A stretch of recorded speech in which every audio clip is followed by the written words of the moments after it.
Well, let's go ahead and call the annual Congress, although in this case it wasn't quite annual. The annual Congress of the Western New York Environmental Alliance to order. We actually did not have a Congress in calendar year 2024. It got close to election, it got kind of crazy. We felt it was better to just go ahead and postpone. And this is when we could make this Congress work out. The Congresses of the Western New York Environmental Alliance have been a long-standing methodology. Of course, during COVID, they went to Zoom like so many things did, but doesn't it feel good to be together? Yes. And although we're not face-to-face, we're gonna fix that later on. We're gonna turn these chairs into a large oval and face each other as well. But for the first part of the meeting, we'll work in this theater style. And again, my name's John Whitney. I'm currently the chair. I don't plan to be the chair much longer. I've announced that for a couple years now. But this might be the year that it actually comes to be. Those of you who know Linda Schneekloff, who couldn't be here tonight, she's been the chair prior to Mike taking it on. When Linda got sick, she gave somebody to step up and do that. So I was honored and pleased to be able to do that and try to fill those big shoes. But I also told her I didn't want to do it then, and I didn't want to do it very long. So here we are. That's my introduction, my reluctant chairperson introduction. Let's take the time to introduce each of us in the whole room. So if you would, starting with George, stand up, turn around for those behind you, and give a very brief introduction who you are, and if you represent an organization as well.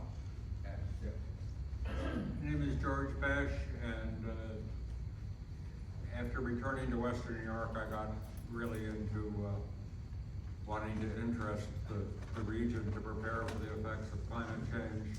I started designing to live sustainably. I almost said love sustainably, that's a good idea.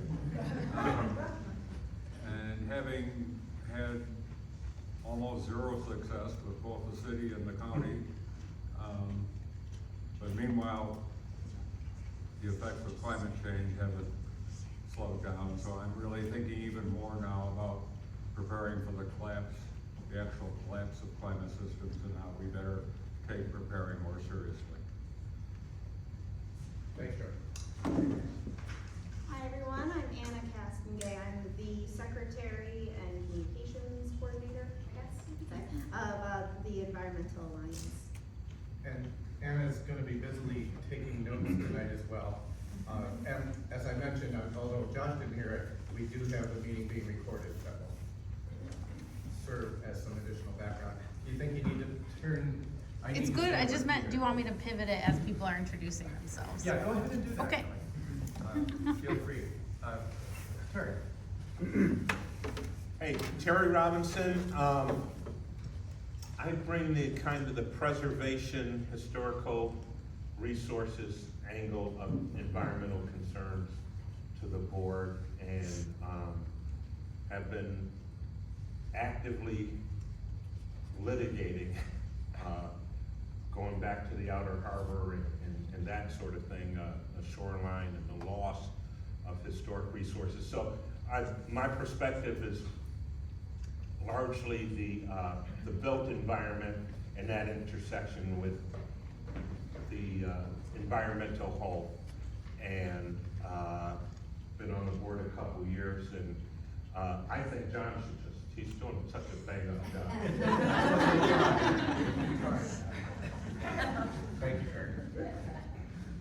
I'm Ann McCooey. I'm the Executive Director of the Black Rock Riverside Alliance. Our organization does a little bit of everything. Traditionally, we focus in the Black Rock Riverside area, the North District of the City of Buffalo. But every once in a while, we have projects that take us into Niagara County, Erie County, and Chautauqua County. Like our habitat project, certifying a wildlife habitat corridor through the NWF.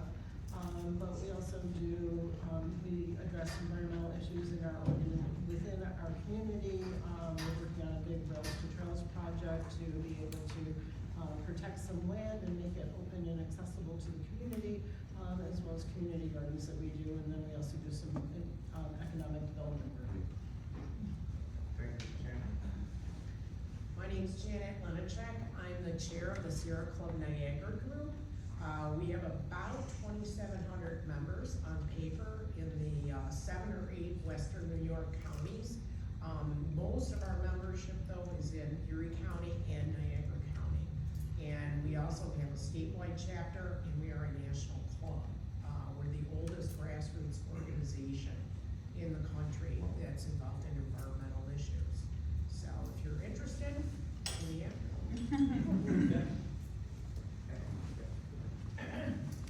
Hello, I'm Lynn Kenny. I'm the president of the Zorro Valley Coalition, a relatively new group. We're working on advocating against the DEC logging the multiple use area in Zorro Valley.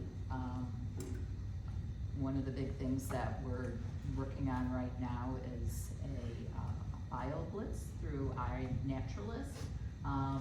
The biodiversity studies in Zorro Valley are 20 years old, and we want to update them.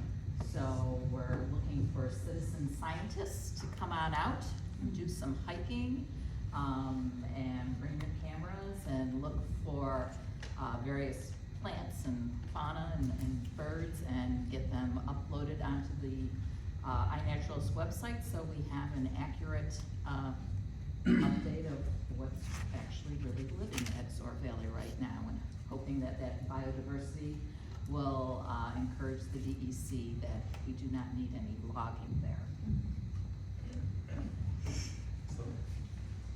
Hello everyone, my name is Sylvan Ashbrook. Here representing Grassroots Gardens of Western New York. I'm active in a few different things. Right now it's on the land committee of Buffalo Niagara River Land Trust, and a member of the Wild Ones chapter of Buffalo. And you know, my main passion is native plants and pollinators, and I'm really fascinated about the intersection of those elements with people in the built environment. And I primarily work with the land trust part of Grassroots Gardens of Western New York. So we are an accredited land trust with the Land Trust Alliance, and we have a few properties that we have protected into perpetuity through the land trust. And a face that I don't know. But Yeah. I'm Liliana Visca. This is my first time at an Environmental Alliance meeting, so I'm very excited to be here. I'm with Grassroots Gardens as well. I'm working with Sylvan right now on work with the land trust and connecting that to like broader environmental conservation efforts. And I'm also a student at the University of Buffalo, and I'm studying urban planning. Great. go ahead, Jay. Hi everybody, my name is Jay Burning. I think I know probably every one of you, most every one of you. I'm on the board of the Alliance, and I have a pretty long background in history in Buffalo, environmental conservation. Currently the president and the executive director of the Pollinator Conservation Association. I've done a lot of projects all my life, and this is one of them. And it's really exciting to see all of you here tonight because we've got a lot of great voices here. And it's 2025. Holy crap. We got a lot that we can do. We got a lot that we need to do. And I think we're going to talk about that, maybe start conversations about that tonight. Because we're here to win, whatever that means. Thanks. Margaret? Stand over to yourselves. I'm Margaret Wooster. I'm with the Western New York Environmental Alliance. I used to be with the Great Lakes United. I was executive director there for like 8 years, and then and I am recently with Great Lakes Ecoregion Network. So it's sort of like Great Lakes United. It's Canadian and U.S. environmental people who live in the Great Lakes Basin and are working out of the Great Lakes Water Quality Agreement to protect the Great Lakes. And so there's a meeting tomorrow night, and we're not funded at all, we're just there. But as Jay said, we have our work cut out for us because Trump has said some terrible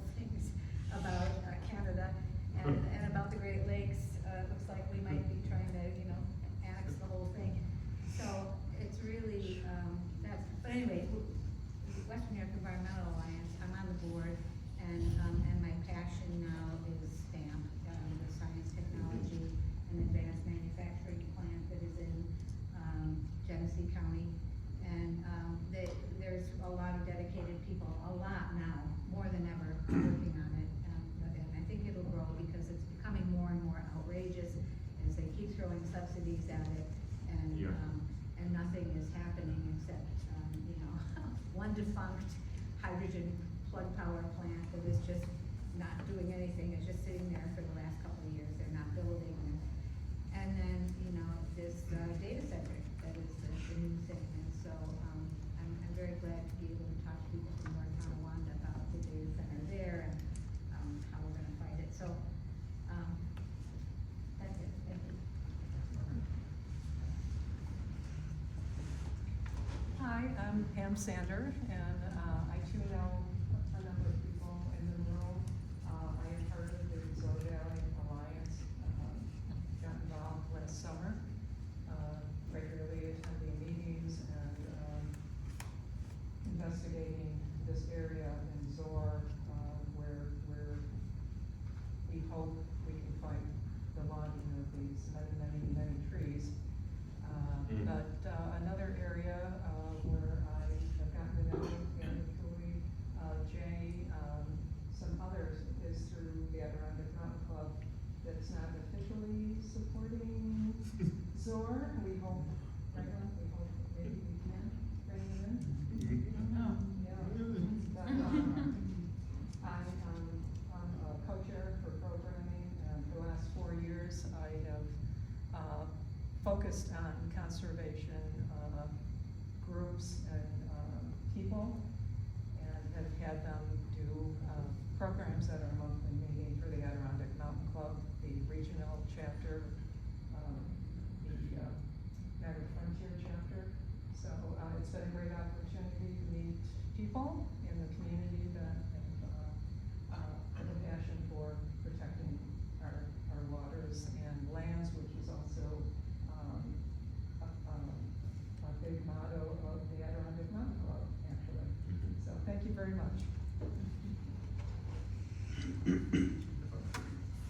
Hello, I'm Jennifer Fendia. I'm a psychologist, and guess I started off with the Climate Reality Project, Western New York chapter, as co-chair. I am on the Climate Psychology Alliance Climate Cafe Facilitation Training Team. So I help people get comfortable with holding climate conversations in their communities, trying to train more people and get more people comfortable doing that in their neighborhoods, in their churches, whatever their organizations are, to deal with the resistances and the fear that causes the resistance to dealing with climate impacts, to talk about how we got here, to talk about what we're willing to sacrifice, to talk about all of those things related, and the meta-crises, you know, the intersections of climate with just about everything else. I know people through all my intersecting activities. I'm on the board of a organization called Radical Joy for Hard Times, and that is sort of a heart-oriented organization of just people getting together worldwide to go to places that have been damaged, destroyed, developed, and instead of looking away from the things that we don't want to see, to go give it some love and do some artivism there. And also, I guess related to that is the Grassroots Gardens Therapeutic Gardening Task Force, which we seem to be looking for our central task, but hopefully that will also be educating people through their gardens about climate impacts. Thanks. Hello, I'm John Sander. I've been an outdoor writer for the past 40 years. I specialize in freshwater fishing. Through that activity, I've been a member of numerous environmental organizations, including Trout Unlimited, which is a national organization that promotes clean environments for cold water fisheries. I'm a member of the Muskie Association, which promotes and promotes the environment that will help sustain a very unique fishery in this part of New York State. I'm also Pam Sanders' husband. So I get to hear a lot about what's going on with Zor Valley and the Adirondack Mountain Club on an hourly basis. And I have been deeply interested in the environment all of my life, and I'm terrified at what I'm seeing. Being almost 70 years old, I can remember the way the environment appeared to me when I was young. And many of the places that I go back to are highly, highly degraded compared to what they used to be. You know, this is just on a personal level, but you can see these things on a personal level, and it's really frightening. So, that's it. Kelly, why don't you come ahead of the camera? Sure. And introduce yourself. I was hoping to stay behind. But there you are. Okay. Hi, folks. Nice to see you. My name is Kelly St. John. In my official capacity, I'm the Climate Action Manager for the City of Buffalo. I've met many of you, but great to see some new faces and hopefully make some new connections today. I serve on the board of the Environmental Alliance in an ex officio capacity. I think we're going to talk about whether that may or may not be changing with some of our board structure and our organization structure tonight. But I handle a little bit of anything and everything related to climate, sustainability, resilience on behalf of the City of Buffalo. And to speak to John's point, in a personal capacity, I grew up on a 4th generation dairy farm in Cattaraugus County and watched that dairy farm have to leave my family's hands and watch that land be turned over to some still productive and a lot of unproductive use. So very much was interested in ag and food systems and economic development. My background is in planning. I'm a very proud MEP alum from the University of Buffalo, and just really happy to be contributing to the work that the Environmental Alliance is doing and making Western New York a more sustainable place for all of us to live. So thanks for having me. Thank you. Before she can turn the camera. Yeah, Hi, turn the I'm camera. Joyce Green. I am here representing Friends of Rhinestone Woods. I work for the New York State Department of Environmental Conservation, but under our agreement with Friends of Rhinestone Woods, I am a non-voting member of their board. So another board member was supposed to join me tonight, but the Friends are part of the Western New York Environmental Alliance. So that's why I'm here.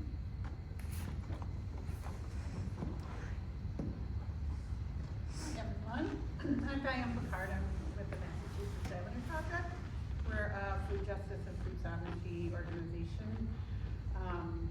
We do a lot of different things, but just very concerned with promoting agroecology, changing the way we grow our food in this country and in the world.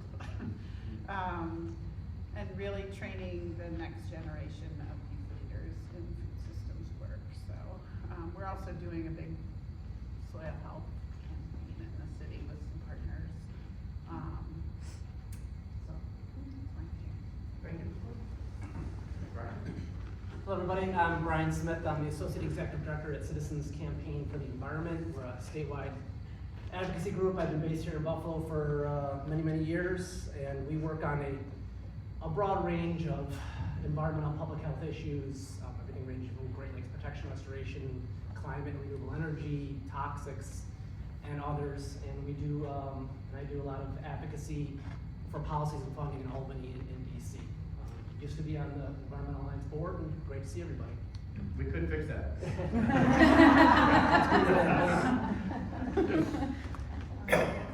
Hi everyone, I'm Valerie. I'm a student at UB. I'm also the Climate Justice Student Assistant at UB Sustainability, which is the office that manages UB's climate action plan to reduce greenhouse gas emissions to 0 by 2030. But I'm here representing the Western New York Youth Climate Council. We are a youth-led climate justice organization, and we mainly focus on campaigns. So, for example, we are on the 2025 Partnership for Public Good Community Agenda with a joint plank towards parkway restoration, and we are also working with the Climate and Resilience Education Task Force to lobby for climate education. Thank you. Hi everyone, I'm also a student at UB. My name is Hillary Bielecki. I am a Master's of Sustainability in the Environmental Sustainability program. I'm a newbie today, board member, but I've been working with the board since the middle of fall last year. I'm really happy to be here. very interested in the community resilience, and I'll be working with my advisor, Dr. Susan Clark, on a resilience hub project with Erie County for my thesis. So I'm looking forward to that. John? That's a good lead up. I'm Josh Wilson. I work at the county. I'm the sustainability director. I've been working there for 9 years in this role.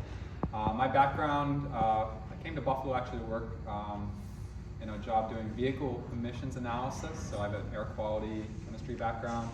I had a stint in building performance at the county where my group works on climate action, really clean energy work, and increasingly climate resilience. So we will be working together. Yes. So yeah, I'm really glad to be here, and it's nice to see a lot of old friends and friendly faces. Great. I am Holly Schreiber. I am the Director of Science for the Buffalo Society of Natural Sciences. So TIFT, Nature Preserve, and the Buffalo Museum of Science. I'm really looking forward to being more involved with the Alliance. I know TIFT and BMS's involvement had kind of fallen off over the last few years.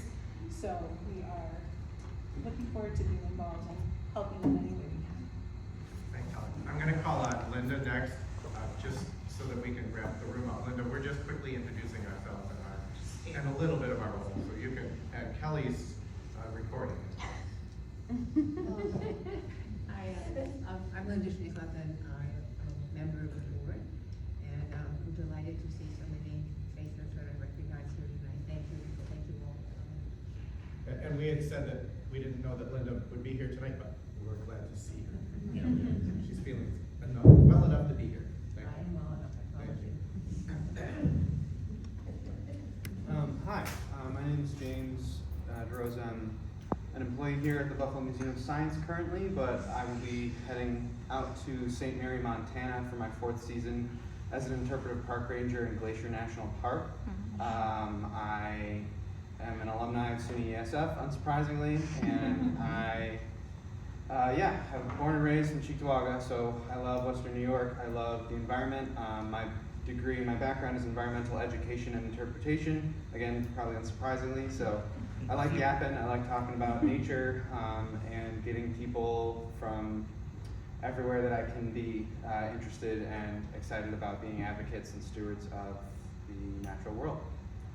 And, but yeah, so even though I'm leaving Western New York soon, I'm excited to get more involved. I'll probably be back in October, but don't know yet. Way back by the door.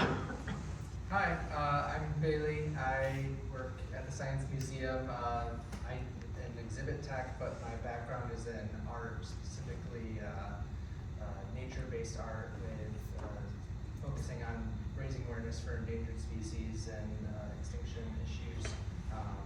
Just came to stop by and see what's going on. Thank you. And I think one more. Hey everyone, Darren Cotton with the Tool Library. I'm glad to report we are a new member of the Western New York Environmental Alliance. Sorry it took us so long. If you're not familiar, we're a community-based nonprofit tool lending library. So our goal is to make tools affordable and accessible to folks fixing up their homes, growing their own food, or improving their communities. I think there's a lot of sort of overlap between the environmental movement and things like degrowth and the circular economy and resource sharing. So really excited to be part of this and figure out how the tool library can support it. Thank you very much. I think that was really worthwhile because I'm hoping that as we know each other a little bit better, we'll also be freer in our dialogue through the rest of the evening, and especially towards the end of the evening when we have a discussion session. And I think we'll probably at that time take a second to rearrange the room as well and face each other rather than use this auditorium style. But for now, we're going to dive into the business of the meeting. This being an annual meeting, we have some administrative business to take care of. And some of that business is very traditional business, like the minutes of the last Congress, and these minutes, Anna, you actually distributed these as part of the announcements for those of you who received that. And I can open them up again if you want me to, but I also would welcome a motion to accept the minutes as presented to all of you, which came from Hillary. Nick's not here. Yeah, Nick's not here. And, Someone's gonna say. and if there's a second on that, we could vote on the minutes, and Anna quickly seconded that. This is the second, John. I had one contention with the minutes. I was Well, there. we're now in the discussion phase, so in the discussion phase, there's at least one contention. No, there's one contention that's so far been brought to our attention. So that being what, Margaret, you were there and you're not I was recorded as there. being It there? says Margaret was absent. Okay, I was well, totally there. I can tell you. let's plan to fix that. Okay. So with that adjustment to the amendment, or with that amendment to the minutes, are there any other contentions? No. Is there any more discussion? All in favor of approving the minutes of the 2023 Congress as they were shared with you? Signify in some way, and it kind of feels good to do this in person, doesn't it? Yeah. You can use your voices. Please say aye. Aye. Aye. Any opposed? The motion's carried, and those minutes will carry forward into the perpetual record of the Western New York Environmental Alliance. Our treasurer is Brenda Young, and Brenda took a very rare vacation, and she is not available this evening. But she shared with us at our, I didn't mean there to be $2 signs there, I recognize, but for the Western New York Environmental Alliance, that actually doesn't look like that, does it? Because the account has not always even gone above 10,000, so that's the account balance. We've had some recent expenditures, and I think a very important thing for you all to recognize is that as a nonprofit, we have to file a 990 every year, and Brenda got that in before she went on vacation. I think that was one of her goals. And so the 990 is filed and available upon request. We don't receive a lot of outside funding, and so there's no big grant funding coming in right now. There've been a few contributions along the way, and we have a few small expenditures, and that represents Brenda's treasurer's report. And so with a motion to accept Brenda's treasurer's report coming from Kelly, and a second coming from Janet, and actually, I can say this now, everyone who's a member in attendance tonight can make the motion, so it doesn't have, it's not limited to our board. With those motions in place, is there any discussion about acceptance of this treasurer's report? There are some organizations I know, having been a treasurer, that do this in a very formal way with a statement of activity and a statement of financial position following very strict accounting procedures. And my wife is a CPA, or was a CPA, so when I was treasurer, I had to use those words. But I'm hopeful that with no further discussion, you're all willing to accept the treasurer's report by signifying aye. Aye. Any opposed? The motion is carried. There's our treasurer's report. Board elections. The bylaws of the Western New York Environmental Alliance specify a board to be made up of from 9 to 15 people, and that the election of the board be done by the member organizations of the Western New York Environmental Alliance, and by majority of the members of the organization. Some of you are here tonight, not actually a member organization, but as was said, a supporter or an associate or an ex officio, and so those people in theory wouldn't be voting.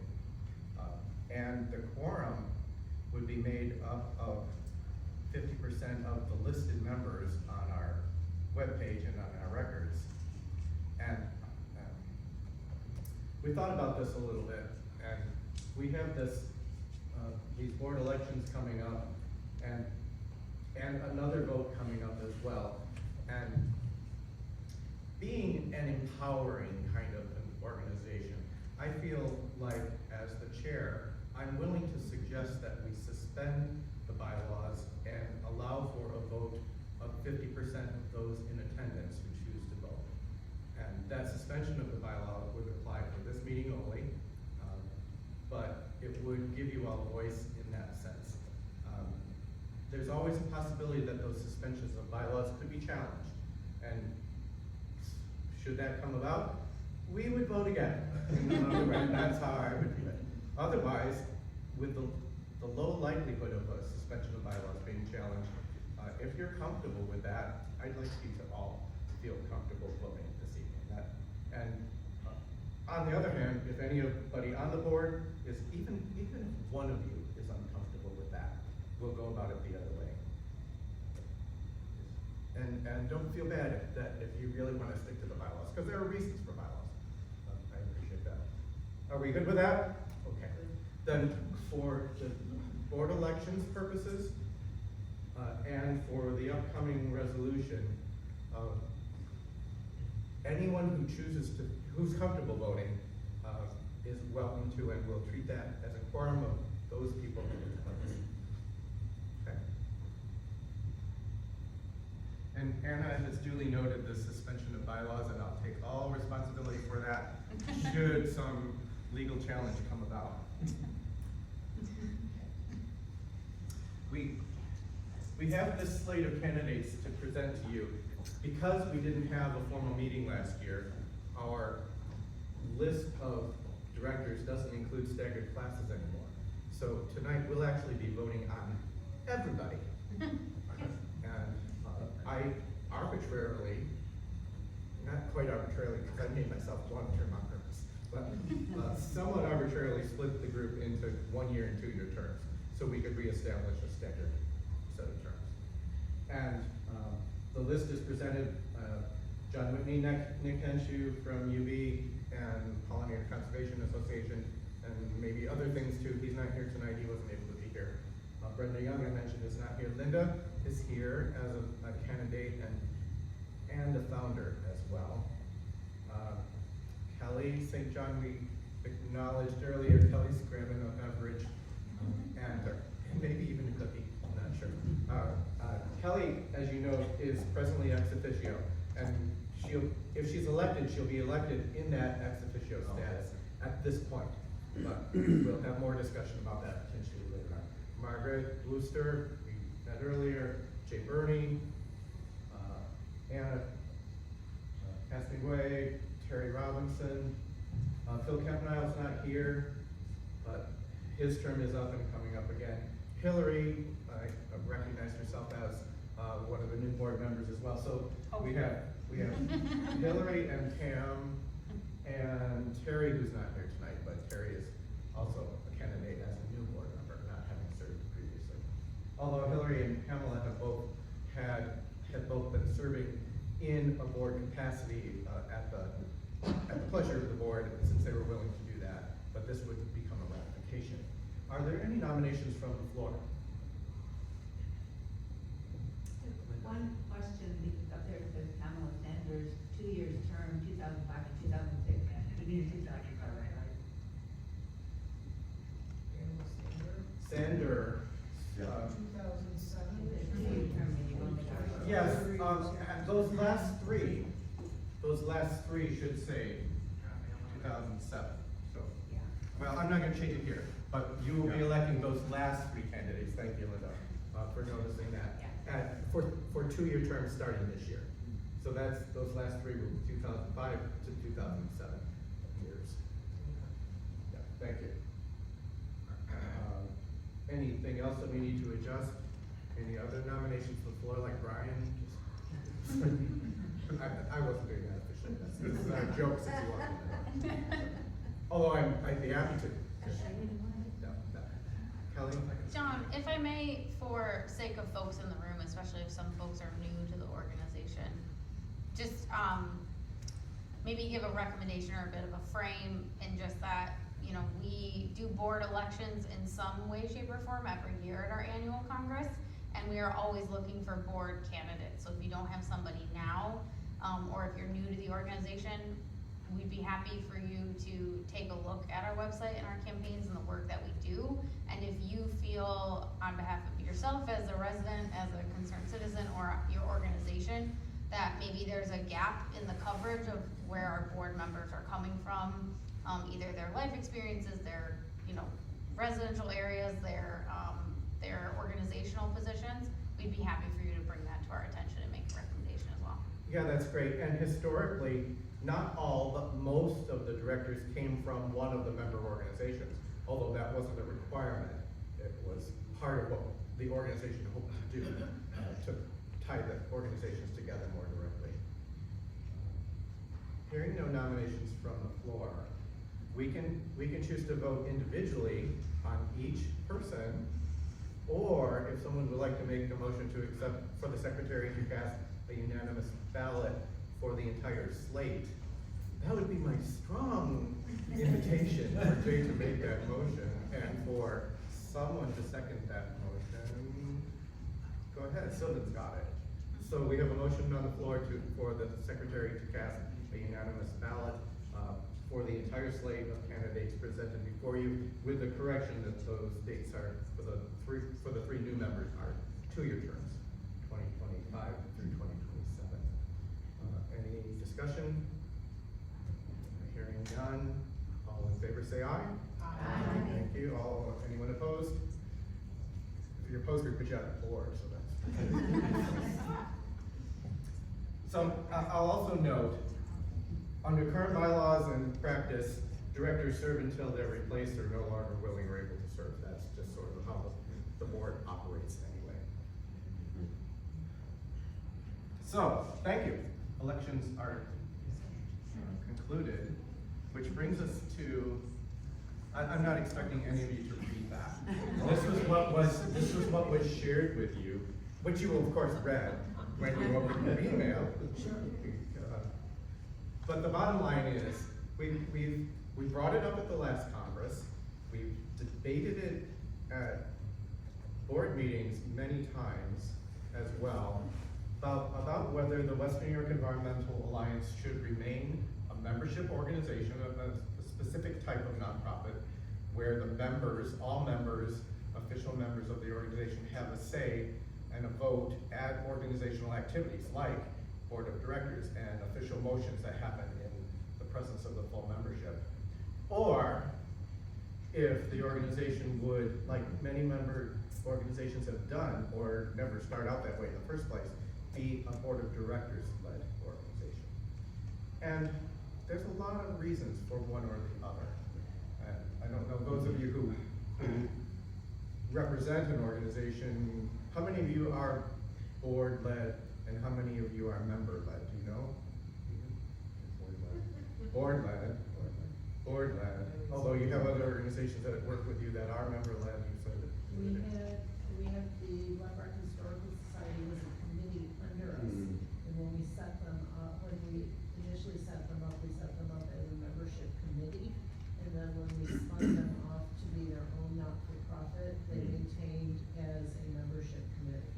So there's a membership that's an example organization, also. I know I thought actually Marisa from the West New York Land Conservancy was going to be here tonight.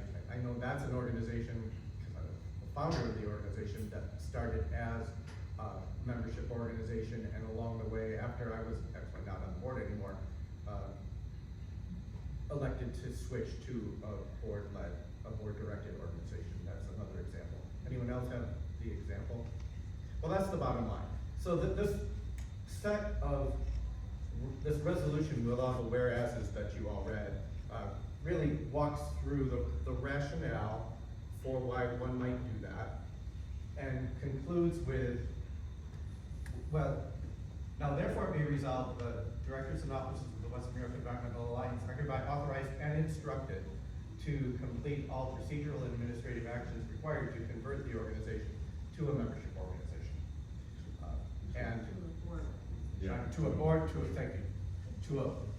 From a membership organization to a non-membership organization. That's what I should have finished reading. As expediently as possible, because there's some paperwork associated with this process. Part of maybe our reluctance is someone's gonna have to do the paperwork, but we'll be sure that that's done if this is approved. And I guess I'm one of those people who was mixed about it, honestly, because I like the idea of members having a voice in things. So part of what we wrote into this resolution is that we commit ourselves to ongoing membership support, association relationships for communication and coordination and collaboration and engagement in a variety of ways, that we don't want to give that up. That's part of what we think is important about the Alliance in this form. How would future board members be elected under the new organization? They would elect from themselves. They would just find people who are willing to serve on the board. So here's a risk. It becomes a good old boy network. A good old boy and girl network, a good old people network. There's that risk. And some organizations have successfully done that, exactly, and they become very insular and they maybe don't reach out and do that communication. A risk. I think we can manage that risk, but it is something to be aware of. Jake? Is it time to make a motion? We really should have our discussion if someone were to make the motion, which Jay is. Well, I'm going to say something in support of one of the other. Let's go ahead and get the motion in place, and then we'll follow the protocols of discussion. I would like the motion that we Accept this, change that. accept this Accept that resolution. Okay, Jay's made the motion. Is there a second? Someone in the room? Linda? Okay, thank you. Well, then let's open it to further discussion. There's a lot of reasons that the membership organization is a great way to found us ourselves, and it really helped us get a lot of the community involved. One of the problems has been that we've kind of lost momentum with the community. Some of the organizations have disappeared, leadership has changed, and I think that what we've been able to do is put together a lot of really good people, including all of you in this room, that have an agenda that is something that we've thought about, we work on, all of us together, and becoming a more board directed group, I think will make us more efficient. Because frankly, we spun our wheels a whole lot for a long time, because we have so many different things, people we have to be accountable to our members. We want to be accountable to our community. We think we can do it better. I think we can do it better. Historically, there were over 100 members early on in the process of major active recruitment and pulling people together. And that number is more like 30. And so that doesn't mean that it still couldn't work in that way, but it also wasn't serving the same kind of membership purpose of a big alliance that it was when it was first organized. I also think in the last few years, since we've become decade of biodiversity driven, we've really gotten a full head of steam. We've got some good ideas. We've made a lot of changes in our community. I think all of you have probably benefited from us as we've benefited from you. And I think that's significant. It might be premature. We have a whole bunch of things we want to talk to you all about tonight, about what we're doing, what we want to do, what we have done. We've got a good agenda. We've got a good program. And I think we're going to make our community stronger from the environmental perspective. We're also going to throw a whole lot of social justice in there. Because, you know, although we don't want to compete with social justice community with our actions, we embrace it. And so, anyway, that's all. Kelly. George had a comment. I just wanted to acknowledge he was George. raising his hand. Yes. No, but you answered the question I raised my hand about. I knew at one time it was 100 organizations. I wondered how many now. I also wonder how much of it is Western New York and how much of it is just Erie County and local. I mean, and You mean the initially, membership when we had our distribution? very first meeting there at the, was it the City Honors, I think it was. I mean, it was really Western New York. But that was when it was 100, so I'm wondering, it doesn't affect maybe what Joe. Look at the programs we have STAM, Soar Valley. I mean, we're not just Buffalo, but we are Buffalo, but we're reaching out to everyone. Our initiatives affect our region. And we think of ourselves as regional. International also, by the way. We don't have international membership, but we have a real strong commitment to our friends in Canada who are doing the same work that we're doing. So I'm gonna say, you know.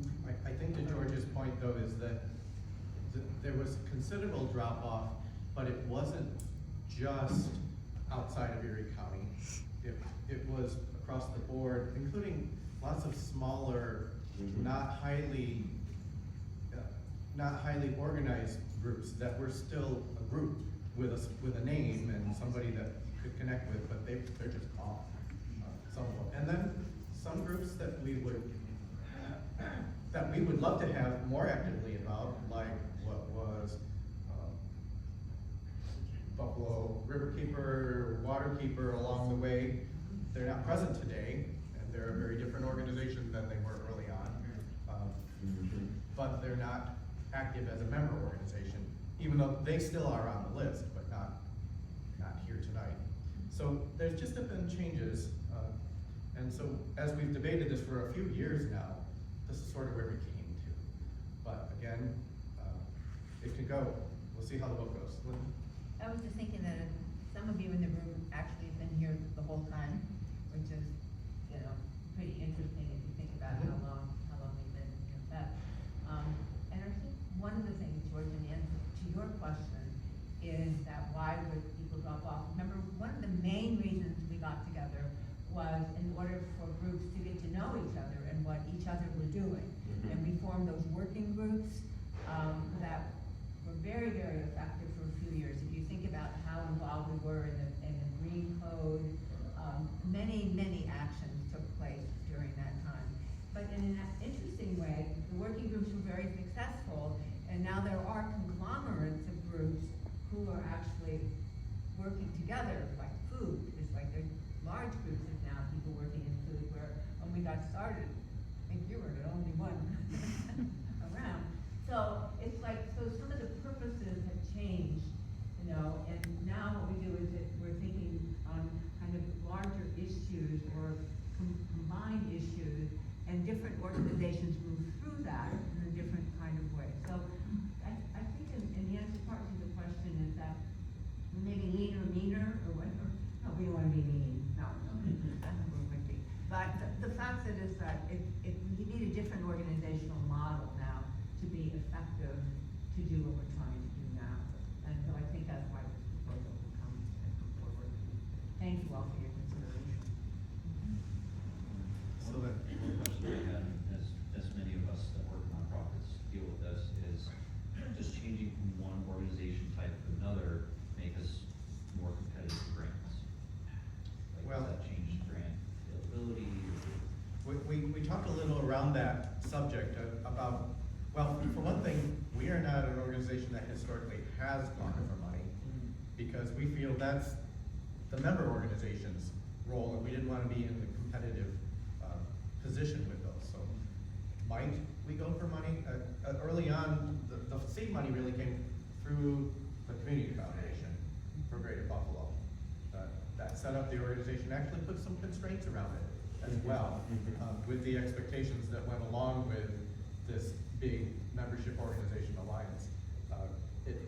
There have been a few opportunities for small infusions of funding, but it's hard to know. We don't have the experience of having gone for a lot of money, and I'm not sure we would. There have been a few periods of some staffing, a small amount of staffing, but that's not the current situation. Might we be, I guess it's my hope, whatever role I'm playing in the future, that the Western New York Environmental Alliance wouldn't be strongly competing with other organizations in any sense anyway, that we might be collaborative. There might be a reason to join with another organization because we are going to carry alliance still in the title, and the relationships that still represents. Other organizations have brought us into projects in that same way for that same reason, because we could say we are an organization of 30 or 50 or 100 for a while, other organizations. But so I don't know about the competitiveness. It might make some difference, it may not make it much at all, don't know. What's the communication flow gonna be like under this new model? Recognizing that we continue to have some communication issues in terms of membership communications and announcements of meetings and who gets connected, I would view it as no longer limited in the same sense where we primarily have communicated with the organization's identified voting representative, and then sometimes missed 2 or 3 other people down the organization's list that might be interested in participating.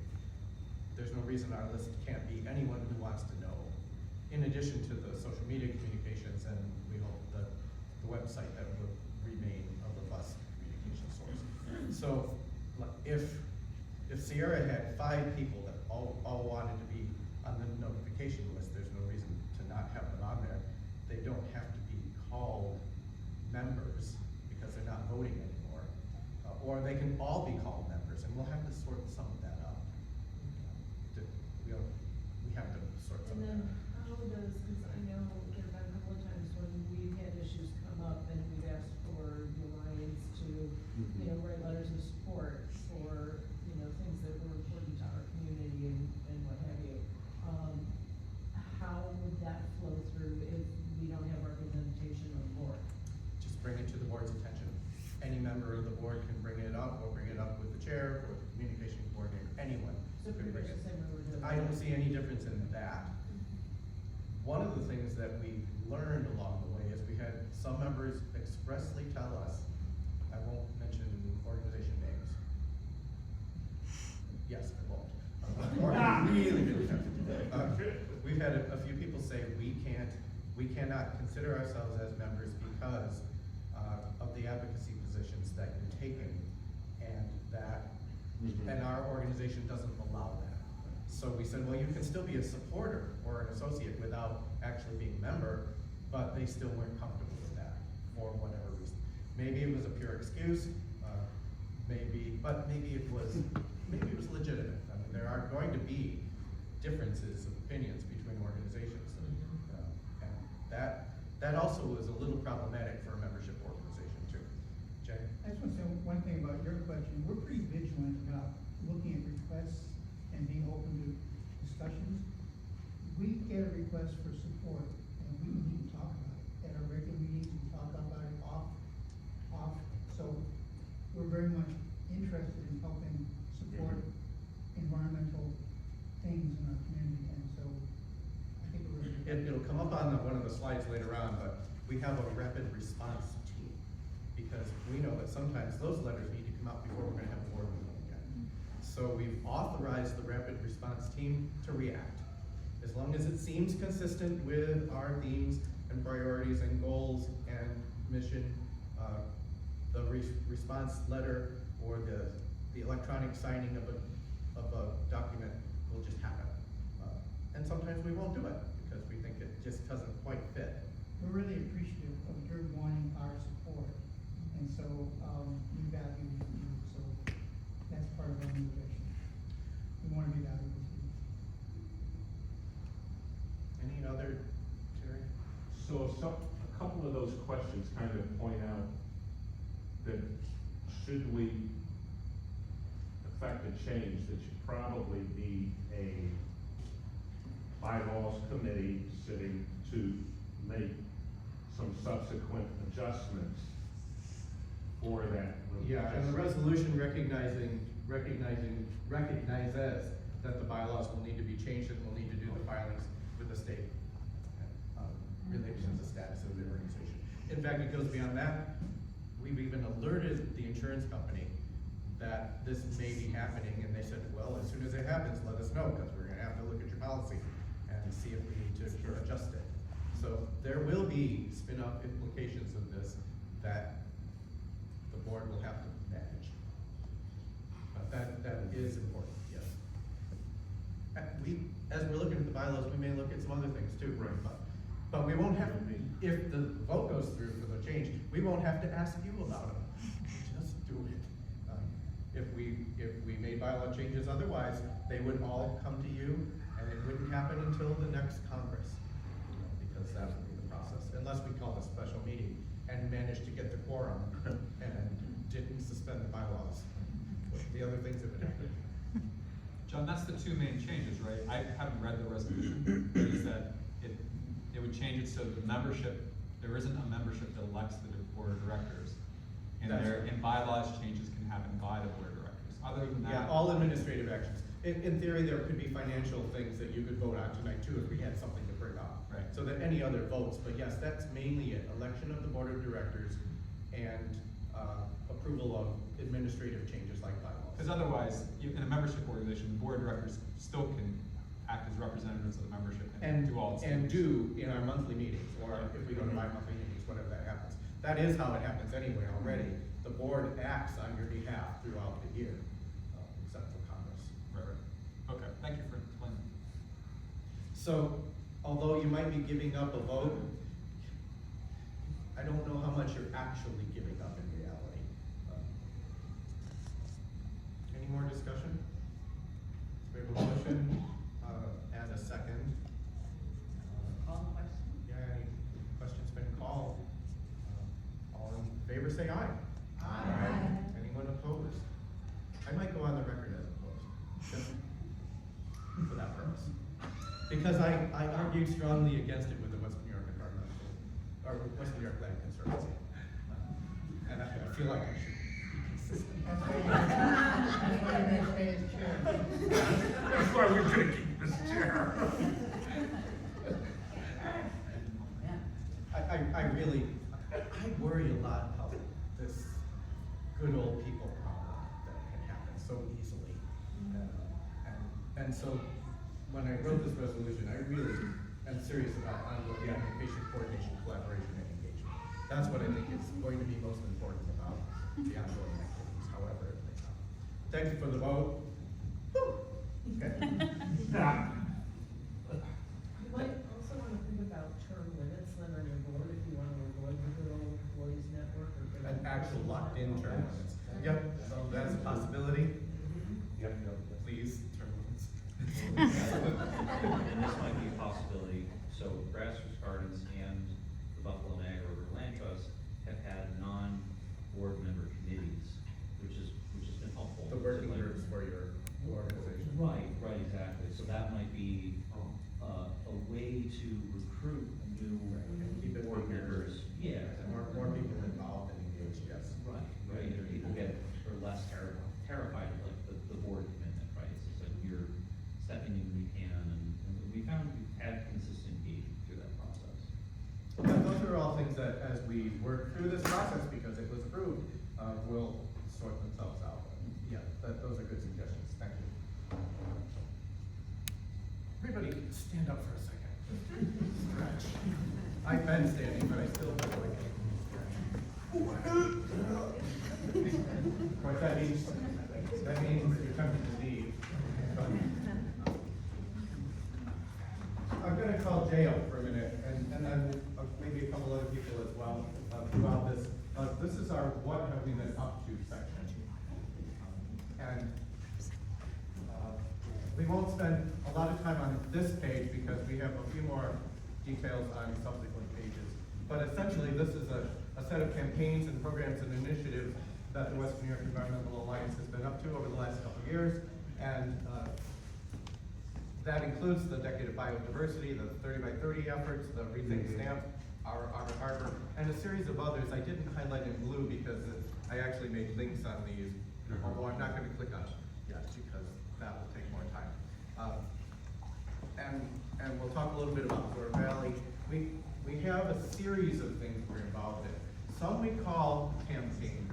And has anybody gone to the Western New York Environmental Alliance webpage and clicked on that campaigns drop down? Besides Hillary, who's now on the board, and thank you for doing that. and Anna, who's helped to keep them up along with Jay and Kelly. We have detailed outlines and descriptions of these campaigns on the webpage. And so you can go there and look at that in more detail. I'll note that we don't call the Humboldt Parkway a campaign, we aren't calling the Door Valley a campaign, because there are groups that are doing that themselves, and we don't feel like we need to kind of step on toes and invest as much time and energy in that. Biofilling cities and lights out are sort of ancillary components, so they're very important of some of these other activities. Jay's going to talk a little bit more about some seeker recommendations, activities that we have going on, and also an environmental issues white paper, which I think we just passed around, right? And I mentioned earlier the rapid response actions, and I just noted a couple examples of those. Again, not a campaign on our part. In fact, we look to Ann quite a lot for the Niagara River Hydrokinetic Power Demo, and Kelly when she can freely speak about that activity. And like, just came up with North Tonawanda, the nuclear energy proposal there. We quickly did a rapid response action letter on it. So our Decade of Biodiversity is the organization's overarching campaign. brought that up and announced that at the last Congress, and we talked about it being our umbrella campaign, and it really is motivated by some big, big global issues that are also localized as well. And that's this sixth grade extinction event that we're in the midst of across the globe, about what has been labeled the insect apocalypse, which is real, very real. There are less critters around, small critters. There's a word missing. It should say declines in bird populations. There are two words missing. Declines in bird populations, which have been huge in the last couple of decades. And habitat losses and climate change, the climate change extreme events impacts on the region. And the connections to social and environmental justice, rights, nature, etc. They kind of all come under this large umbrella, driven by those big principles. And we believe that this decade, which began a few years ago, will still be our guiding umbrella for the next few years. And we aren't, though, what we're trying to address within this umbrella, those topics that are not really being directly addressed by other organizations in the region, but we think all the organizations all still support this decade of biodiversity broad concept as well. So that's that one. And again, you can look for more details on the webpage. Jay, you want to run through a 30 by 30?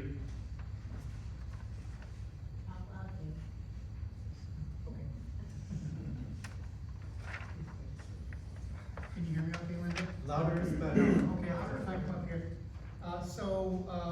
Last year, actually several years ago, globally, there was a proposal to protect 30% of the earth by 2030. Actually, the original one was 50% by 2050. Yeah. So 2 years ago, our governor decided that she was going to market that idea as an environmental idea. She stated that we're going to have a 30 by 30 program in your state, and DEC was going to do it. So we decided that we were going to engage with DEC locally to see what the heck they're up to. They have a lot of ideas, a lot of it involving just state land. We have a lot of ideas that don't just involve state land, but certainly involve state land. And so we had a couple of meetings in the community here in West Virginia to talk about what that means and to put pressure on the state. We are currently waiting for the state to come up with their plan. They promised to do it several months ago. We're waiting. We don't know if they're going to do it. Waiting and waiting and waiting, in fact. But we still have it on our table. We still talk about it all the time, and we're still waiting for the right moment to go back and say, what's going on? And of course, we don't know at the national level if this will have any legs with the present circumstances. But we think in New York it's still. It's a really great idea. It helps people focus on conserving, protecting natural lands. 50 by 50 would be better, and we're hoping that by 20 by 30 we'll be able to jump to 50 by 50. But it's part of our lifeblood to protect our land, and this is one of the initiatives that we've used to help frame the discussion. That's all. Any other 30 by 30 discussion? Again, with the goal of being out of here by 7:45. I might say that a couple more times. As we consider the stamp project, which Margaret mentioned earlier, it has also become really the most active current campaign. And Margaret put together a really nice summary that's on the webpage that we just popped up.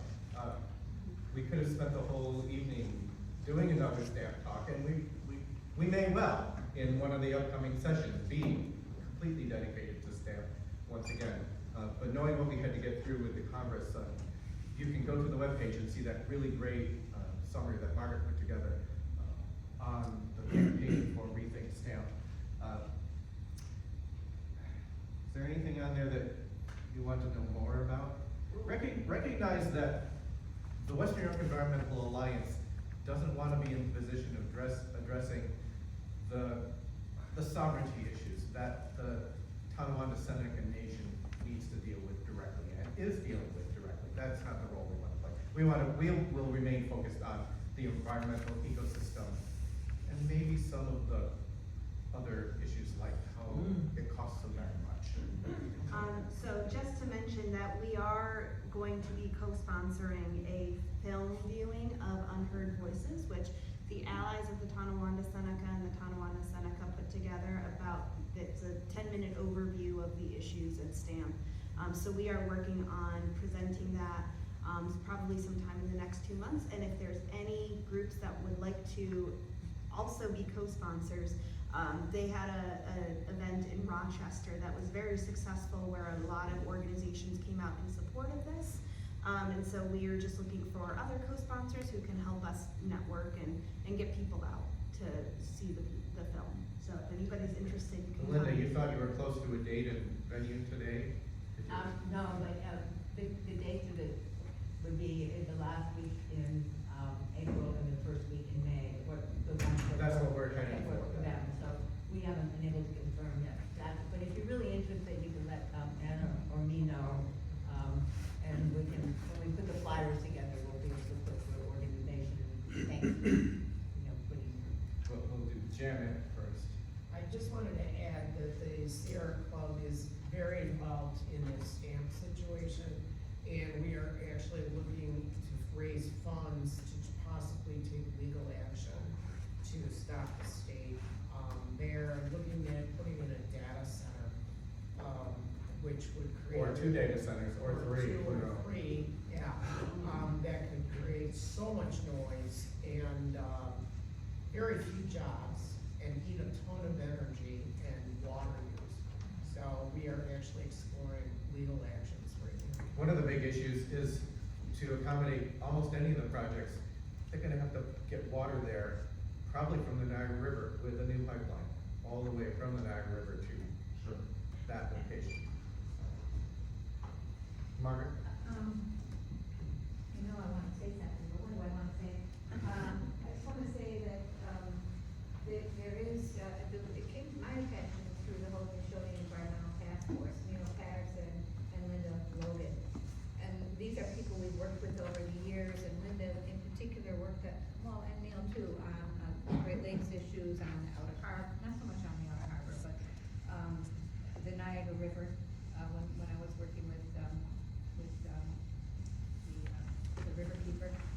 And so they were the ones who brought STAM to our attention, because Linda Logan is a clan mother at Tonawanda Seneca Nation, and said, this thing is happening, and it has been happening since 2012, but it's now to the point where the ridiculousness of it has been totally exposed because of all the subsidies to put in whatever. They don't really have any good candidate there.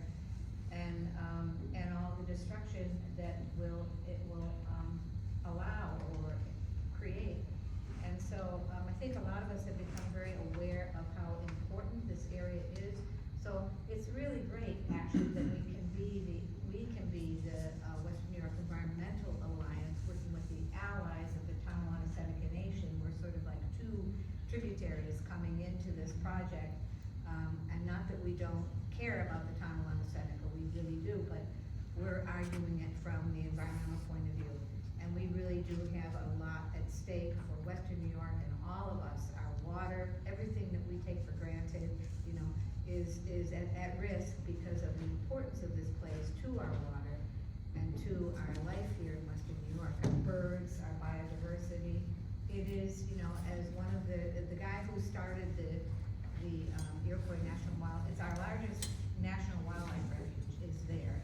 And so staff borders, not just on the Tonawanda Reservation, but on the wildlife refuge, actually on 3 wildlife refuges. So it's almost between the 20,000 acres of wildlife refuge and almost 10,000 acres of the Tonawanda Seneca. It's 30,000 acres of undeveloped land that has been very productive for wildlife. And so one of the, so anyway, I was told about that. It's an important place. We can't lose it.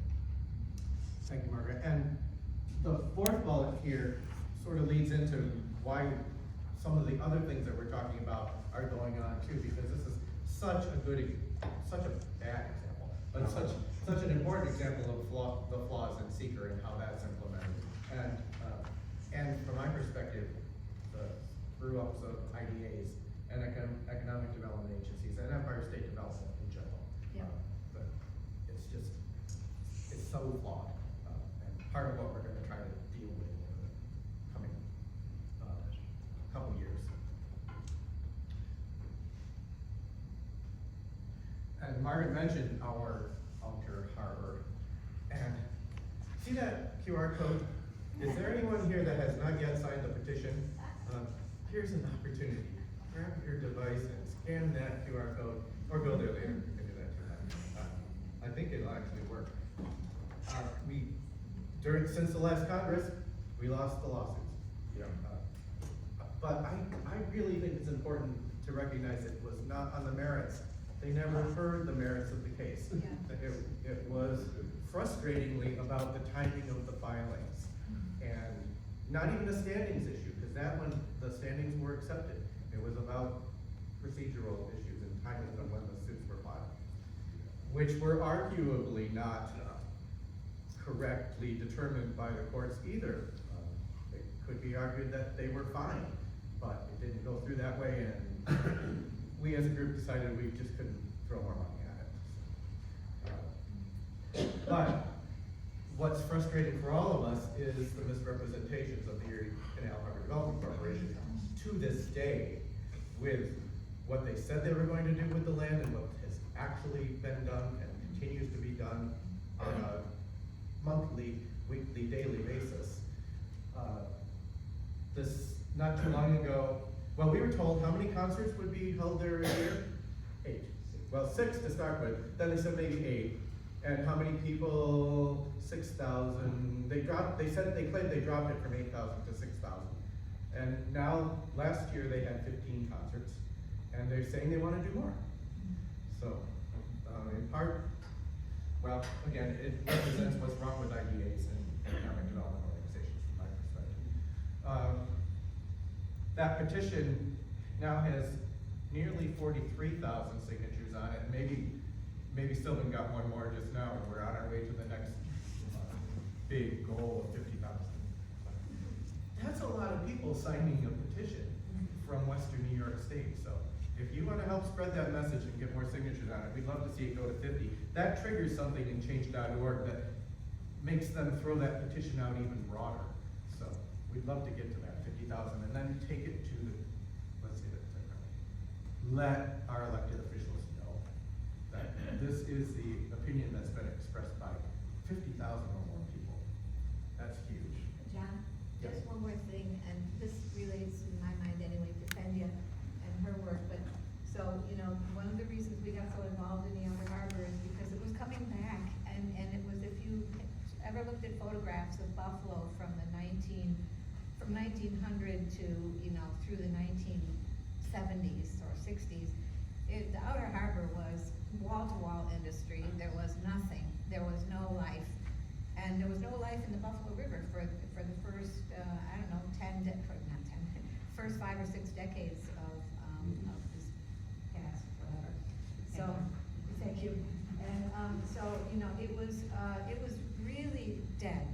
And when, through the Great Lakes Water Quality Agreement and everything, an industry left, basically, that's what happened. But it began, there was money and energy put to bringing it back, and then it began in its own way to regenerate on itself. It was amazing. We were out there looking at these woods growing up. There were deer, there were coyote, there were fox. And then Tift, right, sort of little tunnels. Anyway, that was, and these flowers that were coming up from the seeds that had been dredged from the Buffalo River that were making, what is that favorite flower? Spotted bee balm. Spotted bee balm, yes. And then the Erie Canal Harbor Development Corporation came along, and they took it all away. I mean, they cut down the trees. They're bulldozing those sand dunes,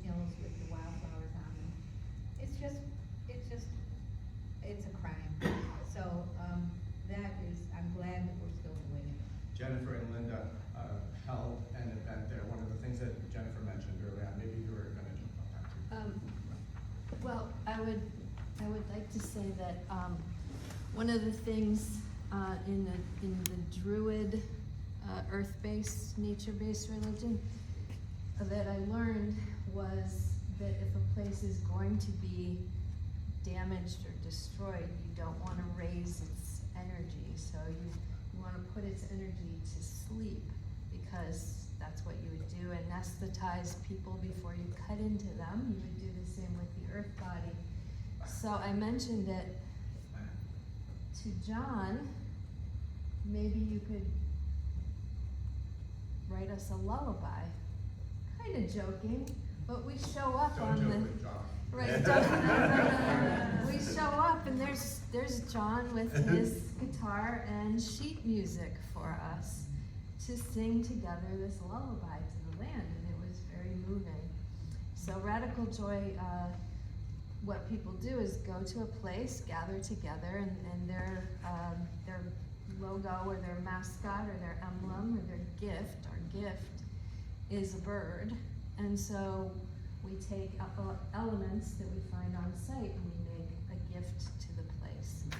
And this year's Global Earth Exchange will be on Saturday, June 21st, but it can happen at any time.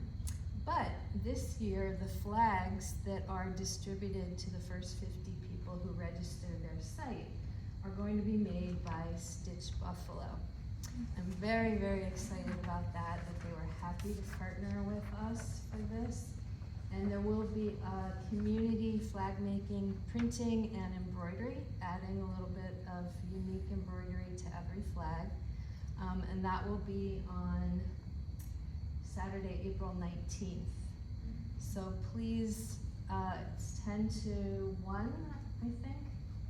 I'm sure if you look online at Stitch, or maybe we can send out something, to drop into the workshop. We'll make sure it gets out. Yeah, stop into the workshop and do a little embroidery, and it would be great for all this. Their thing is buffalo, and we're gonna send that out.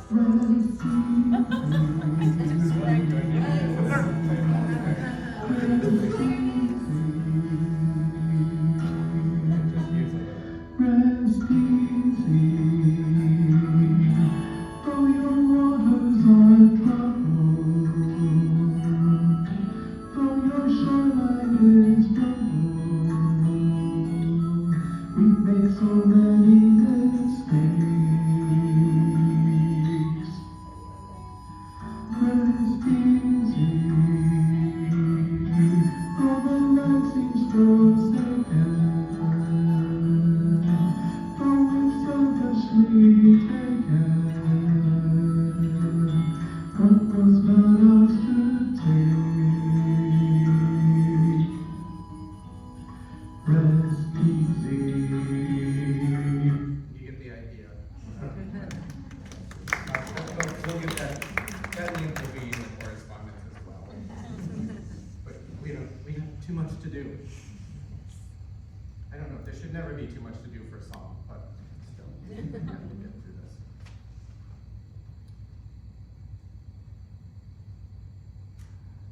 Get the thing to work again.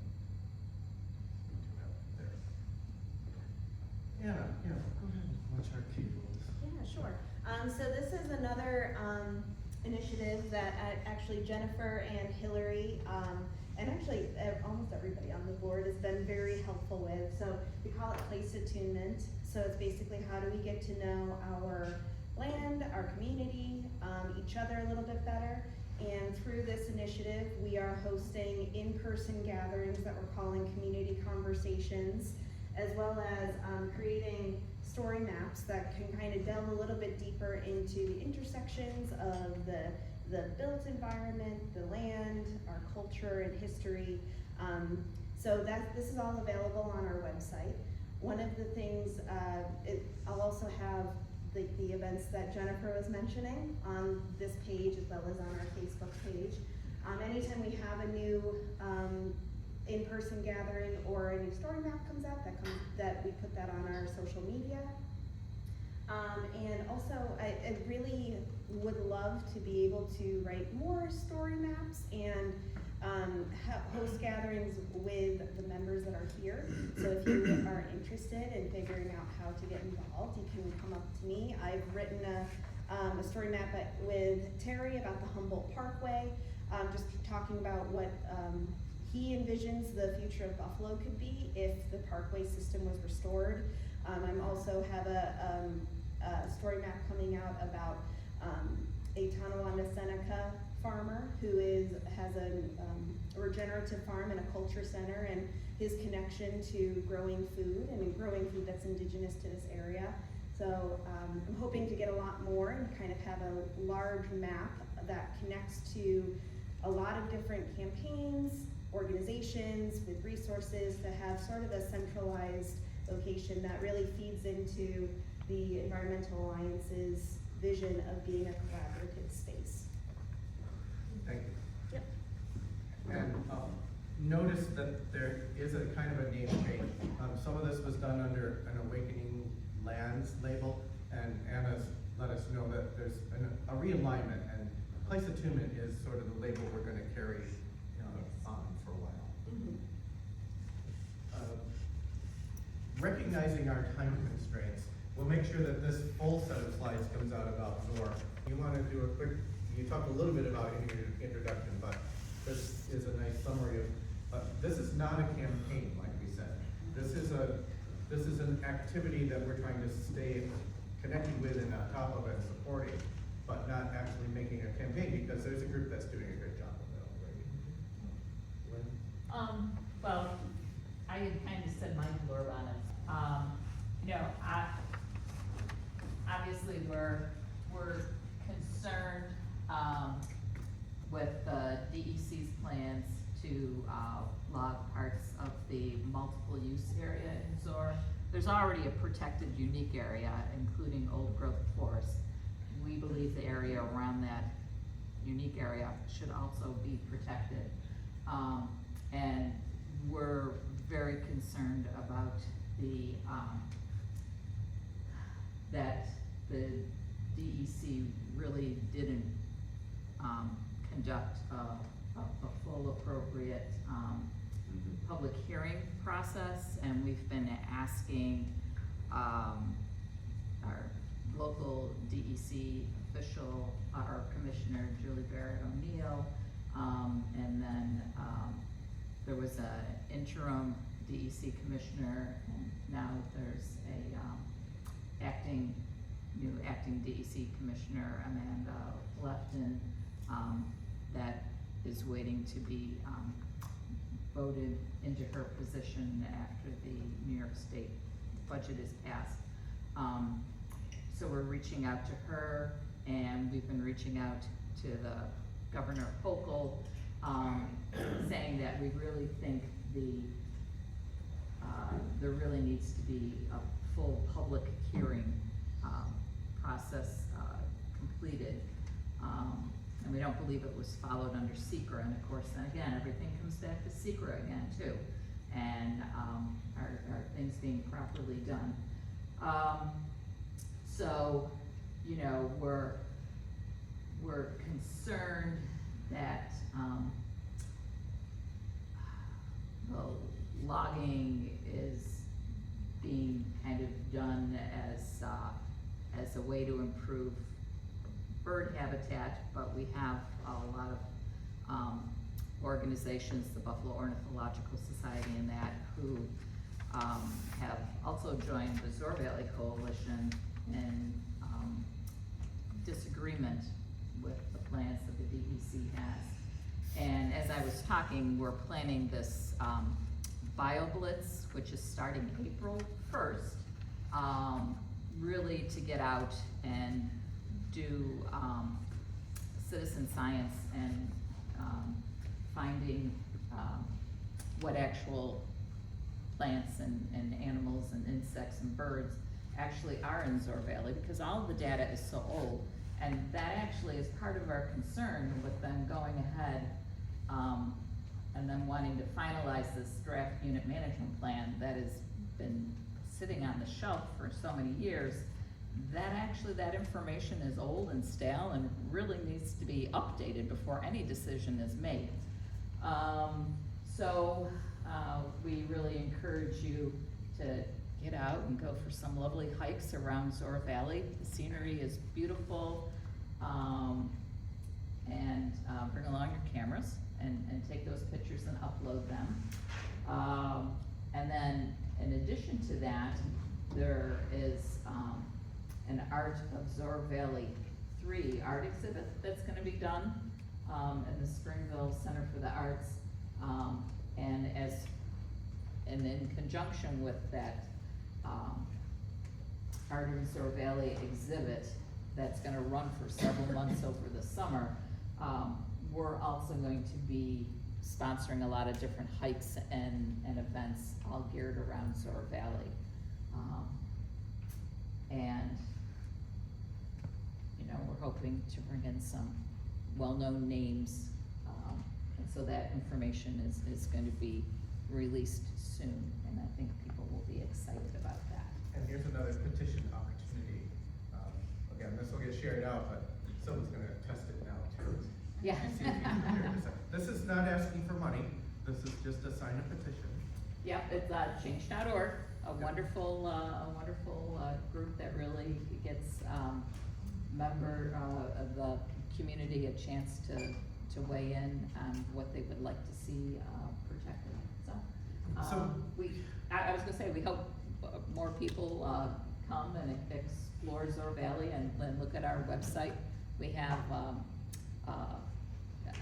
email opportunity to update people on information, and of course we're always looking for volunteers, as every group is in this organization. But if you have a love of nature, this might be one that you want to partake in. Thank you, Lynn. I guess it's so ironic that, we put together an international, a national, and a statewide, 30 by 30, that we're gonna save 30% of the land by 2030, and at the same time, almost every project we talk about here is about destroying the land, destroying the ecological system. You would think the first step would be do no harm, stop destroying what we already have in place, stop the terraforming. It's like we just keep eliminating things all the time. So I think the decade of biodiversity is going to be more about trying not to do things than it is to be Trying to hold them off doing things still. Valerie, the Youth Climate Council and the climate part of our campaign is still a listed campaign as well. I just didn't highlight it tonight, but is there anything you'd like to quickly add before we break into our discussion groups? Oh, well, we've been working closely with the East Side Parkways Coalition on restoring Humboldt Parkway. We currently have an active lawsuit on that same issue. I don't want to take up too much time, so I think I can leave it at that. Thank you. And another example of how sometimes things that we're involved in kind of spin off and have their own legs, and they're doing their own thing. And our role as an alliance will be less, unless you need something or want something, or need us to sign on to anything. Let's stand, grab your chair, pull it off to the side, and let's kind of view around here. We can leave the front open, but make a better view for our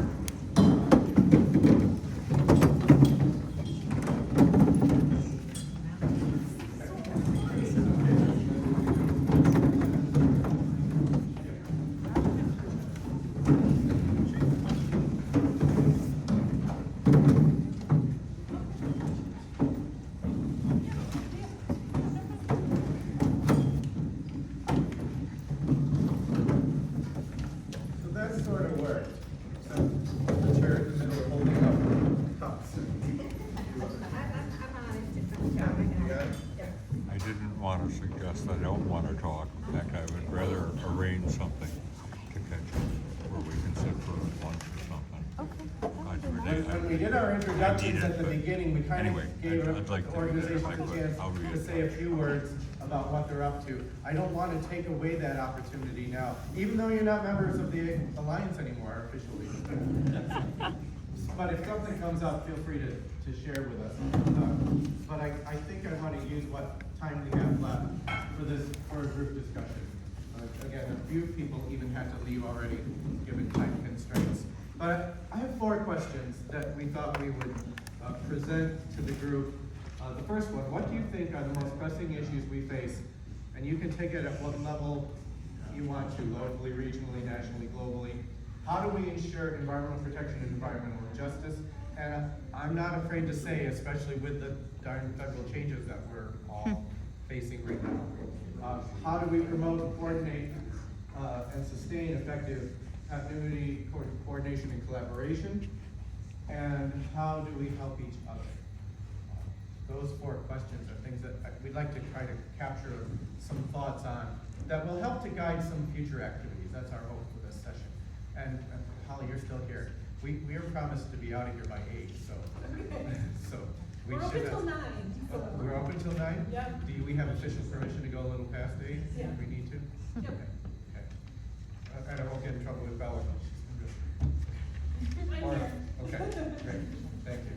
So let's start with number 1. And I guess in trying to get some order to this, let's just start around here. And if you have something to add, speak up. We'll go around the room. If not, just say pass, and we'll just try to get through as much of this conversation as we can. But we won't go past 8:30. So we can clear. Any others? Can we just say our names? Yeah, again, when you do that, yes, and do it loudly enough so that both Anna can capture it and the camera recording can capture it as well. So, we're on number 1. What do you think are the most pressing issues we face locally, globally, regionally, nationally? And that can be from your own organization's perspective or whatever topic you want to do. So, and this is not long discussion, this is a few words as we zip around the turn. Okay, you guys know, the 33. Removal of the 33 is the single largest financial and environmental issue, to me, in Western New York because of the epidemiological effects, the health issues that are related to it, the longevity of it, the possibility of change. And and as we listen today, and I've learned in the course of doing my advocacy, that the single factor in almost every major environmental problem facing Western New York, the one common denominator seems to be the state of New York. Yeah. All right? And whether we're talking STAMP, whether we're talking ZOR, whether we're talking the 33, it ends up that the bad actor, one way or another, ends up being the state of New York. So we have, because of the nature of the whole thing, in a word, presently got what is people will eventually realize is a landmark decision on the judge coming in, intervening and saying, essentially stopping this $1.5 billion project construction for the next 5-6 years, yada yada, and saying you're not in compliance with SEQR, that you haven't done a proper environmental investigation of the site. That by itself, the ordering of what is essentially a discretionary action, is almost unprecedented. So where it goes from here is going to be seen, but the leverage is that the focus on using the State Environmental Quality Review Act as a fulcrum to focus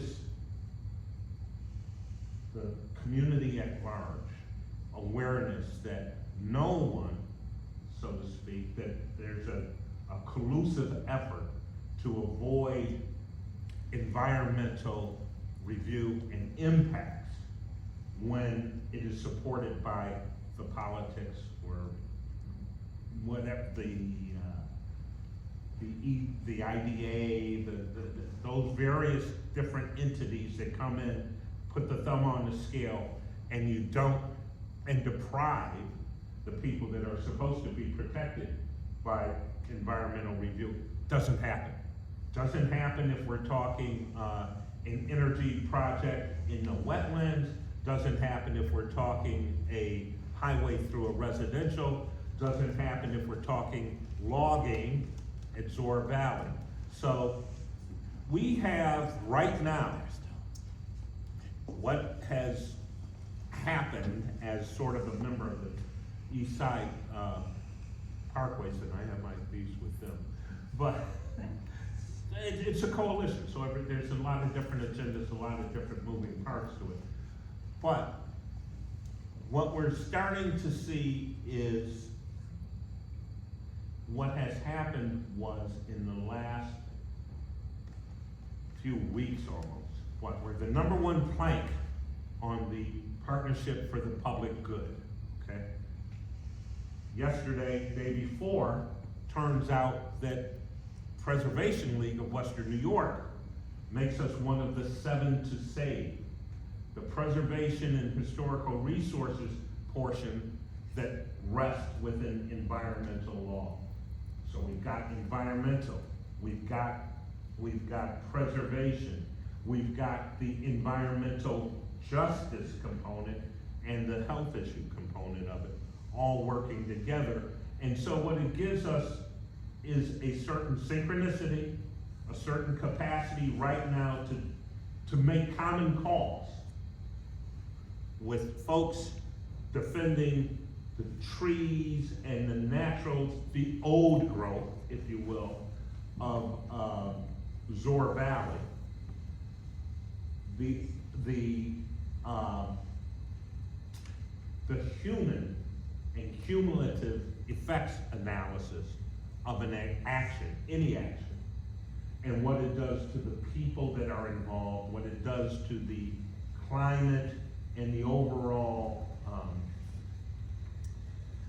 is stunning. So right now we've got them kind of on their back legs. So let's leave it at that, because that was way more than 2 or 3 words of priority, and I feel like as much as important as No, everybody's got it, and we're all on the same path, but I'm just saying that's where we are, and there's more to come. I don't know how to get past that otherwise. So the goal is to rapidly go around this. You're gonna lose your job. I know, and I'm hoping you hear me, please. Thank you, Terry. No, it is important, and probably we're all together. Everybody's got it. Pam. It's great to be here with. So we're on question 1, most pressing issues. Right. Well, Zor Valley, we have to fight not only the DEC, we're in a place with Audubon that they've backed off, but there's still a presence in New York and Connecticut and doing all sorts of bad things. But we need to save our trees, just as Terry said, the environmental impact. The DEC has not conducted current studies. We have to keep the pressure on with help from within our Zor Valley Coalition, within all of the associated groups. And so we need to save our trees, because when they're gone, that's it. We have only a small percentage statewide of old growth trees. This property on Wickham, we want it to be old growth. Right now it's aging beautifully, but we want to see it become old growth. That's it. Part of the reason that we are doing this as quickly as we can, and I'll say that again a few more times if I have to, is because we're hoping that what you talk about will help inform the upcoming workshop series that we're going to have for the rest of the year. And that includes some of the work that we're doing with Seeker. And I'm going to jump out of order just a little bit because I know Jay has to go, but he can talk a little bit about that work that we have underway related to Seeker. And it's been brought up as an important issue. Just a couple of quick things. There's so many different issues, and circulated a piece of paper earlier tonight. It's called Project 2030. And what we're doing is we're starting to talk about what are the issues that face us, how do we prioritize them, environmental issues, social justice issues, but mostly environmental issues. And so we started this paper. It's not called Project 2025, it's called Project 2030. And the idea is to create an environmental agenda, a very thorough one. We're working on that. This paper that I gave you kind of outlines what's going on here. Glad to talk to any of you about it anytime. Another project that we're doing is Secret. We have been looking at Secret as one of the evils. It was a good thing when it started many, many years ago. It's, as you said, the state is the bad actor in every project that gets done development-wise, for the most part. So Secret is an issue that we need to think about. What can we do better with Secret in 2025? And how we do projects, you know, you're talking about competitive fundraising, which competitive. We decided we're gonna hire a lawyer, and we did. And we started this project, which is what can Secret look like better in 2025. And it's a project coming together that's a really important issue. The last thing I wanna talk about before I leave is that we are going to, down the road, monthly, maybe bi-monthly, have community meetings. That's part of our agenda for the next year at least. We don't know when we're gonna launch it yet, probably May, but we're gonna launch it with a bunch of community meetings about a lot of the topics we've talked about here. We're gonna invite a lot of you to help us develop those. We'd like to do one on ZOR, we'd do one on STAMP, we'd like to do one on, you know, not awakening lands, but community conversations. And obviously climate change is kind of the basis for a lot of everything. All right, that's all I have to say. And I'm Thanks, sorry Jay, that and thanks for letting Jay slip in. I know he had to step out. Thanks. John? I think the greatest pressing issue we have is the general population's unwillingness to really take to heart the existential threat that we face on a planet-wide scale due to climate change. Whoa. This may be the second most existential threat to the human population that we've ever faced. We almost went extinct about 70,000 years ago. This is going to affect more than just the human population, though. This is the greatest threat to the biosphere of this planet since the impactor that took out the dinosaurs. And it doesn't seem to have the impact on people's minds and emotions that it should have. This is dire. I worked in the environmental industry for 30 years. I worked on scores of environmental impact statements, wind tower siting projects, solar panel siting projects, all kinds of projects that dealt with carbon and energy. And I just don't see things changing anywhere near fast enough to avert a catastrophe that we are not going to be able to fix. We're going to hit a tipping point, and that's not far off. If we haven't already passed it. Very possibly we already have hit those tipping points. And things are going to happen that we can no longer control. Places on this planet we will no longer be able to live in. Major parts of Europe, oddly enough, when you have global warming, major parts of Europe are going to be too cold to live in. And parts of the United States you're not going to be able to grow much of the food that we grow and supply to the rest of the planet. But nobody, I mean, it's almost, we look at it and deal with it on an intellectual level. We can say, yeah, this is happening and we got to do this and this and this, but I don't see anything happening. And this is frightening. This is truly frightening. It is really hard for any of us to put these big thoughts into just a couple words because they're so important to us. And I recognize that. So thank you, John, and that is the big one. Although, as you notice, we don't have climate change itself as a campaign in a big sense because we're looking at the impact of that because we think other folks are doing that.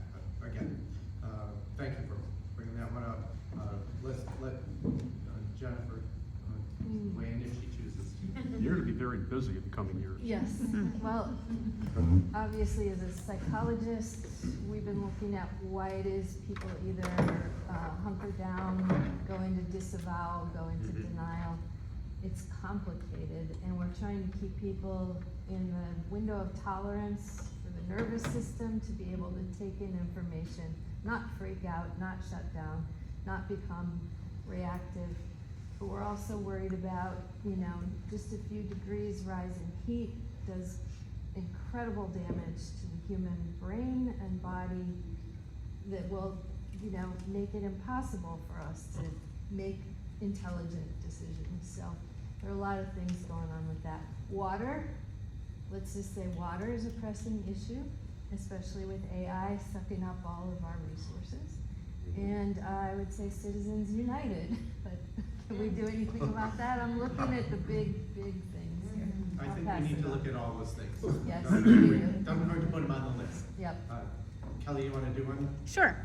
Jump in front of the camera or stay where you're at? I'll stay where I am, just for sake of ease, but I have one word, which is dissonance. And just the idea that it's something, I think it's a word that I've been coming back to recently in my work and in my life. And the idea that, harmony or a lack of harmony can be beneficial at times and be a really useful tool or really beautiful, but if it gets out of hand, it gets out of hand. And so thinking about the ways that dissonance has sort of crept in and is taking over melody or harmony in our society and how we operate together or as organizations or as groups, and how that gets in the way of us taking action sometimes. Thank you. I just think one way to help combat this is collaboration and alliances and stuff. So I just wanna say, I think these kinds of groups are very important to try and bring the rest of the population up to speed with all of these different concerns. Yeah, I mean, I think that we're all thinking about the same things, right?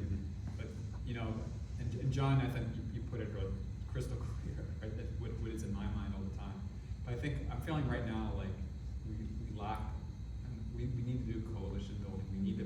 We say that, we've been saying that for our whole lives, but we're losing we're losing the working class. Our community is becoming radicalized against us in this really alarming ways.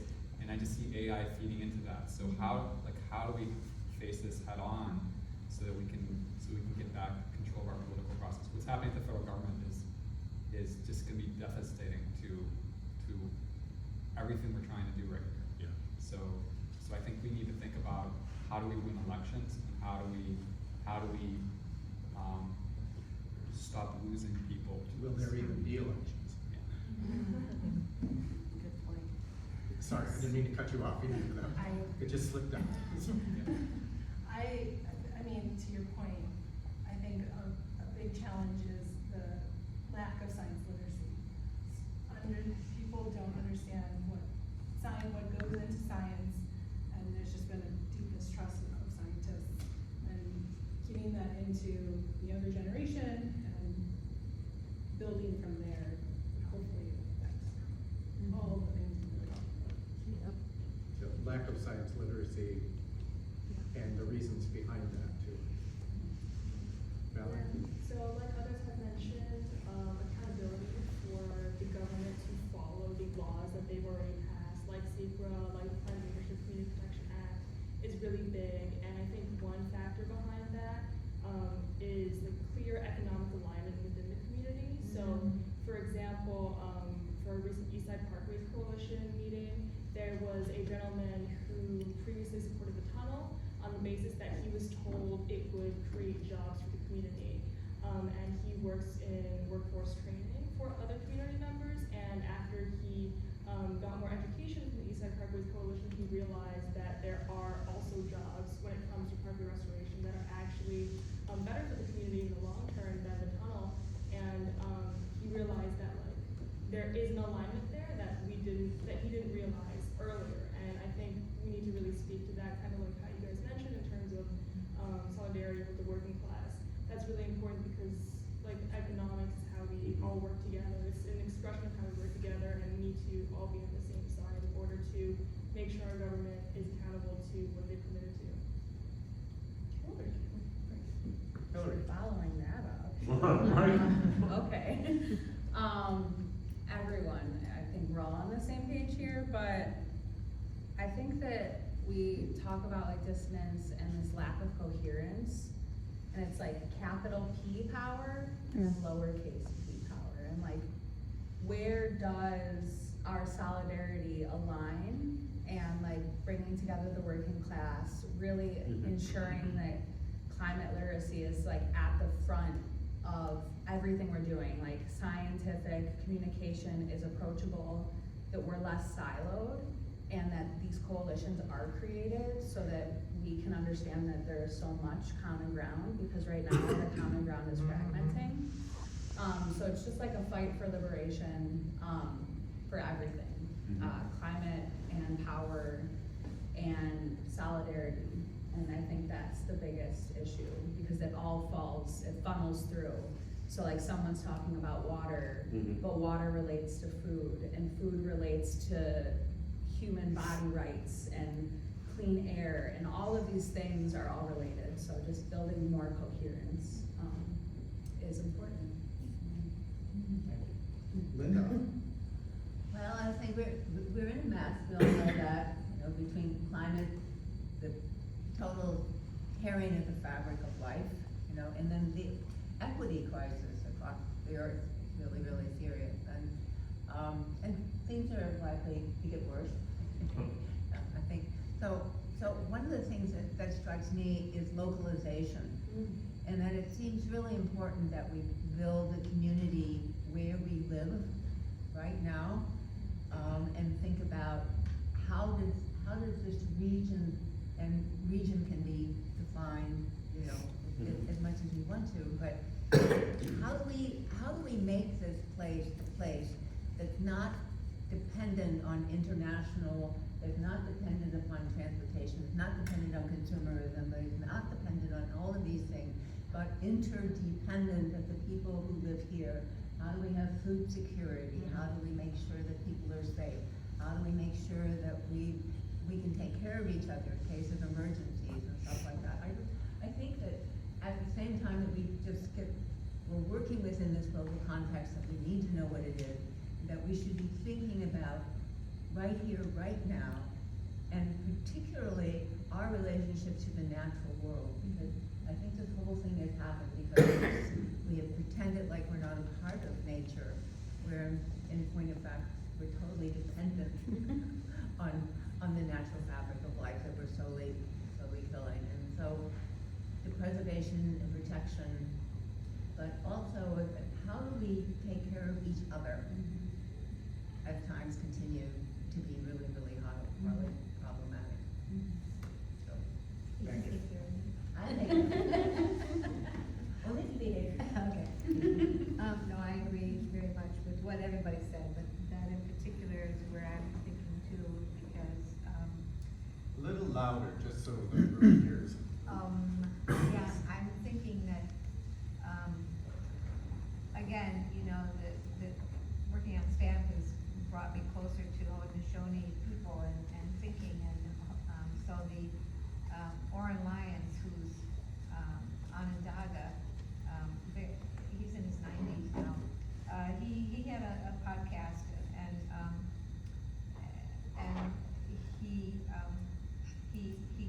he said that a bunch of people from Onondaga and other Haudenosaunee reservations came together and worked for 2 or 3 years to come up with what's the answer? How can we change the course of how we see things are going, which is not good. And they came up with value change for survival.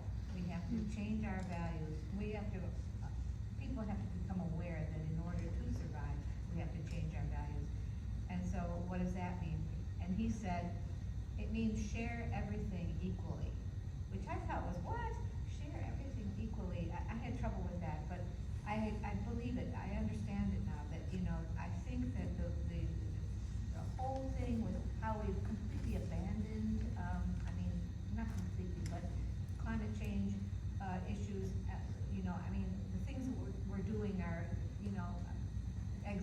aggravating the problem even worse than it Yeah. would have been had we not been doing anything. So we're on the wrong course, and it's a scramble. Everybody's trying to get whatever they can get, you know? So we need, as parents, grandparents, you know, that's sort of where I sit, you know, to teach our kids, to share, and we have to really change the whole mindset. It's very hard, because when you watch TV, there's, commercials dominating everywhere, and, it's amazing how much there is to buy.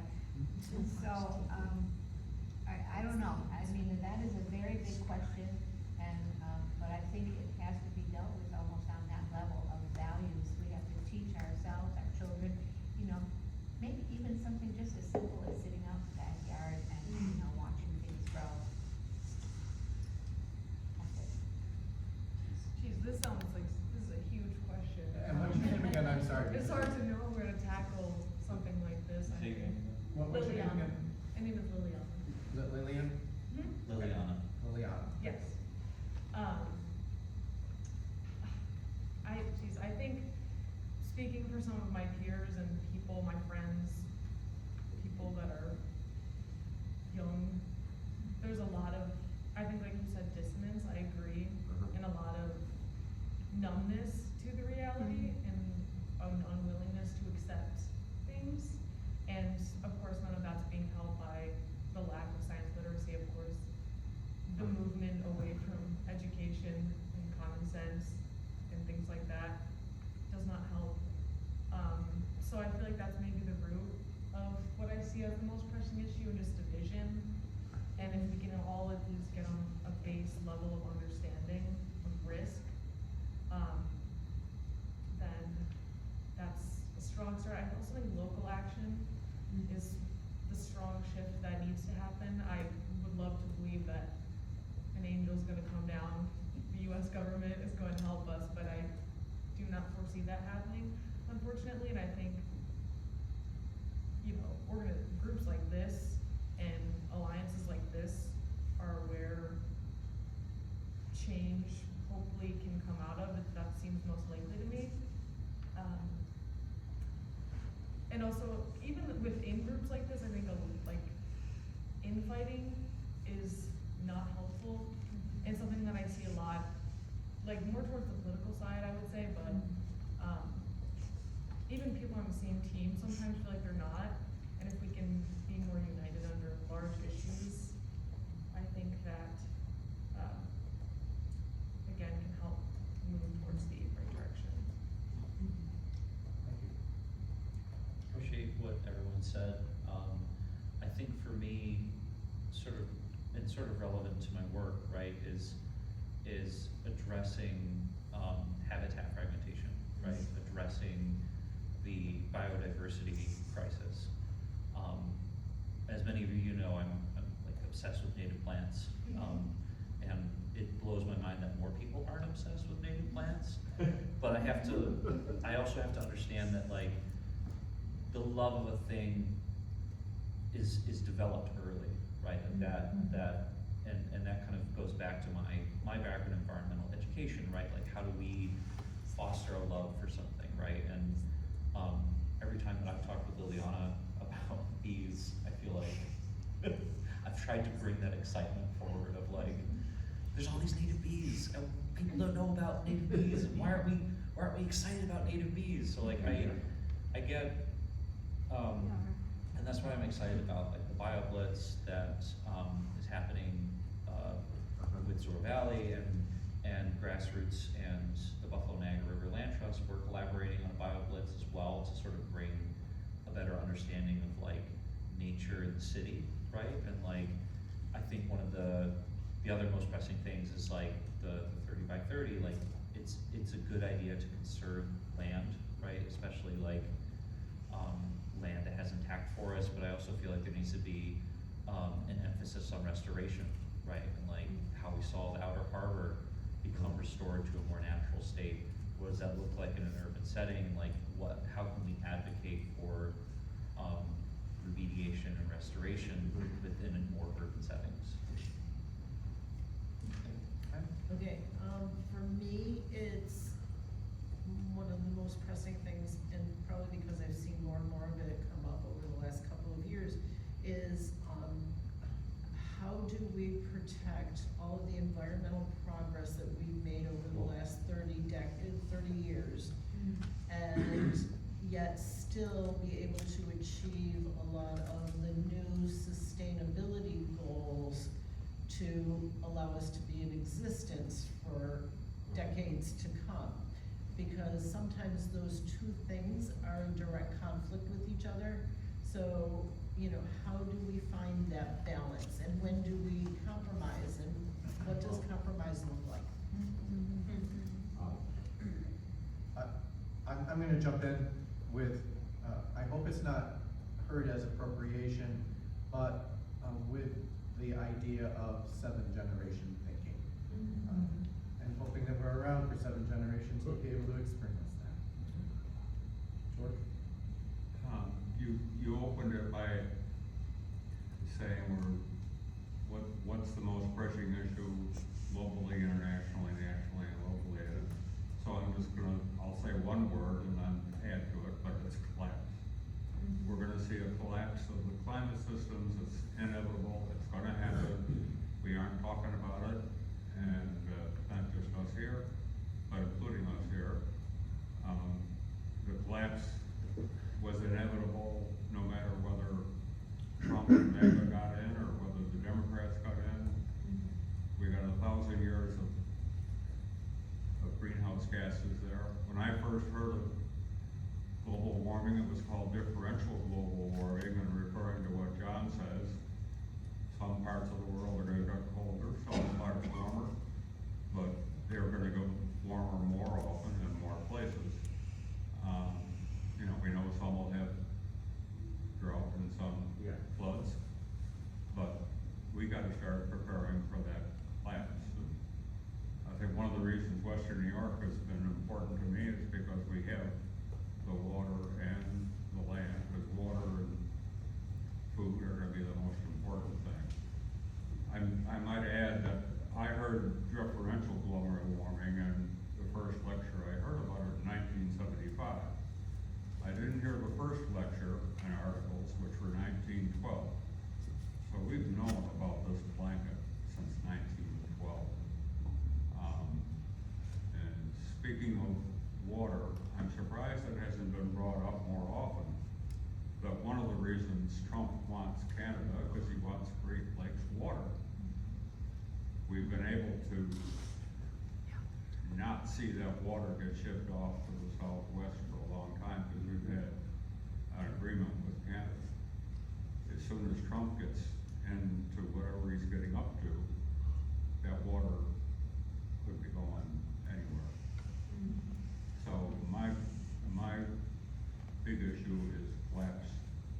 And one more thing, sorry for the time, but I would prefer, and I'm never gonna get back to it, to get away from the euphemism of climate warming, or climate change. It's global warming. 2 weeks ago, I saw a video by the co-founder of Greenpeace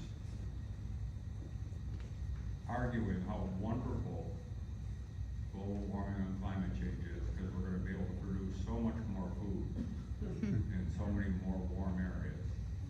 I mean, it's pretty scary to me when somebody at that level is advocating for the blessing of global warming. Okay. Looking at the time, looking at this list of questions, knowing that we can't fix everything. Oh, Anna didn't get to go. Anna with number one. Yeah. Question number one. Go ahead. Yeah, so real quick, I think that our problem, the biggest problem that I see is the paradigm that we live in. I think we're all very collapse. It sounds like we're very a collapse-aware group. So I think, and I can just say some of the things that I think we should do is paradigm shift to one where all of life is valued. I think that identifying a shared purpose and identity as a region is really important, going back to that localization, and building resilience here between people and communities, and then becoming more attuned to each other and nature. I kind of covered a couple of them. And you use the rights of nature umbrella for some of that as well. Yes, yeah, I definitely think that rights of nature kind of is that paradigm shift that we So question number 2 talks about how do we ensure environmental protection and environmental justice. I don't think we can fix that tonight. Rather than going around the room, let's just take a couple of responses and reactions to that. I just want to suggest is that I think that this is incredibly useful, and we need Yeah. more opportunities to sit Yeah. and talk to each other about this kind of stuff, because I'm sure everybody has not only talked about what they're worried about, but also ideas about how we might be able to go forward, and I just hope. It's really obvious to me in my attempt to get you to all say 2 or 3 words, how important it is for us to have opportunities to say more than 2 or 3 words. There's just too much to Clearly, say. there's too much. We all have too much on our minds, even in a facilitated sense where we wrote 2 or 3 things down on a board and then started plastering them together. We need to do more of all of the discussion that is happening tonight as an example. So maybe part of what we take from this message is that some of our workshops will be dialogue workshops without a major fixed agenda beyond some thematic dialogue guiding this. You know, getting back to your appropriation thing, I think that we all take counsel together and become of one mind is a thought here. The thing I got was a sense of place. Everybody's one way or another kind of touched on that sense of place and where we are and how we are together and the dissonance. Yeah, you guys are all right. So are you. Thank you, Terry. Thank you. So, does anybody have anything specific to say about question number 2? How I'll does say it one thing, ensure? if that's okay. John? I do. Yeah. I worked, many of the projects that I worked on had components of environmental justice. And one of the things, you know, most people don't know what environmental justice is even about. The only way they're gonna learn about that is by teaching a non-sterilized history of the United States. People need to understand how people like Robert Moses operated and why he did what he did. And you don't want to point fingers at any particular person alive today because these things happened, much of this stuff happened many years ago. And we're still living with the consequences of this institutionalized racism that we used when we built the infrastructure for this country. And until people know about these things, you don't have a snowball's chance in hell of people truly understanding what environmental justice is really trying to do. So that's my input for that. And Josh had a comment he wanted to add. For the environment. I mean, it's like we're very homocentric, you know, it's like the world itself needs environmental justice, and that means we have to withdraw in a really significant way. I completely agree with you, but We get that. Well, that's why what we're doing here is so vitally important and we're addressing that. And what I'm hearing is people really kind of addressing that and understanding that if we do not, we're the tip of the spear right now. And by addressing these issues and making those wins on environmental law and these issues and making that awareness and those paths to participate in different, I mean, this group right here is, we're it. And I mean, So Josh, you're now in. I'll bridge into 2, from 2 to 3. You know, the thing that I find gives me energy in this space is when I kind of, like, all this stuff is really true, and I think we need to foster hope for this, right? I think we need to find, in spite of this environmental justice that we live with, in this situation that we're in as far as approaching, you know, tipping points and crises, Like, we have to find that place of hope, and we have to be able to communicate to others where there is hope, right? And so what I found, and this is just like a very practical thing, but I've been so energized when I talk to folks in the community about, hey, there are clean energy solutions. There are things that get us from here to there. There are places that are doing things that are making them healthier and bringing people together and also solving this climate crisis and solving these other environmental issues, right? So I think we have, like, that part of the reason we're losing our connectedness is hopelessness, and so we have to fight that head on. I don't know. You heard a snippet of a song I wrote a while ago, but the last two songs that I wrote, I write songs all the time. The last two songs I wrote, one of them was called What Would Humboldt Do? And that's related to the 33, and you can find that if you choose to go looking for What Would Humboldt Do, in my interpretation of that. The song I wrote before that was There Has to Be Hope. As much as this collapse may be imminent, we still have to approach it with the hope that we can somehow get through it and figure out how to do that. We can make it a lot And it better. doesn't have to be as bad as it could be. That's the other possibility. Hillary? I appreciate that, and I think that like finding space for joy is really important. Historically, like people who are marginalized, we anthropocentric thinking right now, like we are marginalized as humans in this fight, in this collapse. But like there is always room for joy. There is always room for hope, and that is a radical act of resistance. And building that community together, leaning on each other, and like mutually supporting each other in that hope is so important. And so like don't turn away from that. It's just like that. I feel like that's the most important thing that we can do at this moment. I will echo that with Joy. radical joy for hard Oh. times. Radical joy for hard times. Okay. See you all there. I just want to April build on 19th. something that Anna said, because, thank you for reminding me, Anna, because I believe this very much too, that for me, I think I can't hope or express or gain joy just by wanting to. I have to find it around me somehow.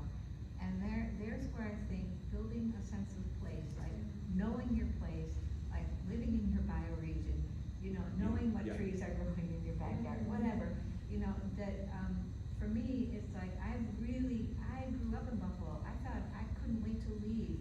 It was like everybody did. It was like when I was growing up, it was like, oh my God, I can't wait to get out of here. And now, I've only discovered as an adult and an old adult, how it works, how some of it works. So I realize we're in the Great Lakes Basin. I realize we're rimmed with glacial moraines. I realize they are the source of a lot of our water. I know some of these places. I've been out a lot looking. I mean, so I love that. That's where my hope and love comes from. It comes from the land, from actually looking at it and understanding it. So I really think what you're working on, sense of place, is so important. I'm getting chills just thinking about it. And that's for me too. What was one of Margaret's early books, Places to Go on a Sunday? Yes, I've written books on this, and I do. I have written. I have an anatomy of the Buffalo Creek watershed. Looking at all the groundwater as well as all the surface water and the topography and stuff. It's really it's fun. It's just amazing, especially when you go out on the land and you look at it. So anyway, I feel we have it right at our fingertips. What it is that that could give us this joy and this hope, and it's just going out and really looking at where you live and what else is there and why and how and I'm sorry I have to. Thank you, Jeff. Thank you for Thanks, coming Scott. and your contributions as well. With the few minutes that we have left, because we will stop at 8:30. With the few minutes that we have left, I don't know how effective it is to try to go through each of these questions again in the way that we did with the first one. But let's go around the room one more time in the other direction, starting with George, and pick a question and just talk about that if you will a little bit. What are those? One of those questions, and just talk help each other. Given what we're facing nationally right now, but it will again probably be true in any case. I think more and more we have to look at community. We have to either organize those or let those organize. There's a book that I asked John to read actually called This Sweet Earth, about how do we walk with our children in the age of climate collapse. And one of the things that struck me most within it was how the community she was referring to happened organically rather than intentional community and becoming very organized. They happened maybe more like Buffalo used to be when we had neighborhoods that everybody knew each other in those neighborhoods. And the community that she referred to, I think, is going to be really important as we go through what we're going to have to go through. We better know our neighbors and think of how we can help each other, and we'll have different skills, or maybe we throw in different props, and we can share a little bit with prop sharing and that. But community to me is what I would look to number 4. The missing C on number 3. Yeah. And the other missing C, communication. Because I think we all need to, strengthen the communication with our political leaders and our municipalities and, each other, through forums like this. I think we need to be sharing things that, may come across my desk, but may not come across your desk. But yet you may be able to help with it. That's the collaboration piece of this. So, I think just opening up that communication is really, and finding ways to make it stronger and better all the time. A lot of these questions are reflect upon the work that I do at Grassroots Gardens in Western New York, right? A little louder, someone, just a big a lot of these questions I reflect of the work that I do at Grassroots Gardens, right? That true to our mission, we are truly grassroots led, right? It's a bottom up approach, right? Where people have the ability to determine how the land and the reality of that land is manifested, right? And I think that I encourage folks to engage in the volunteer program that I'm running at Grassroots Gardens. I'm taking that as an opportunity to share skills, to encourage wonder in our environment, right? And increasing the appreciation of that sense of place, right? I think we definitely need to go hard on that. And I do need to work on communication. That's something I think I will always struggle with. But I appreciate forums like this where we can sort of talk about things all together and how we're moving and working within the systems at play. For question 4, I'm thinking about now. I work for a town now also, and I see a lot of people with different viewpoints and a lot of political maneuvering and all that, and I feel like empathy and understanding for your adversaries are extremely important in working towards your own goals, and knowing why the people that disagree with you, and understanding that their genuine viewpoint, understanding the weaknesses, not to go malicious, but understanding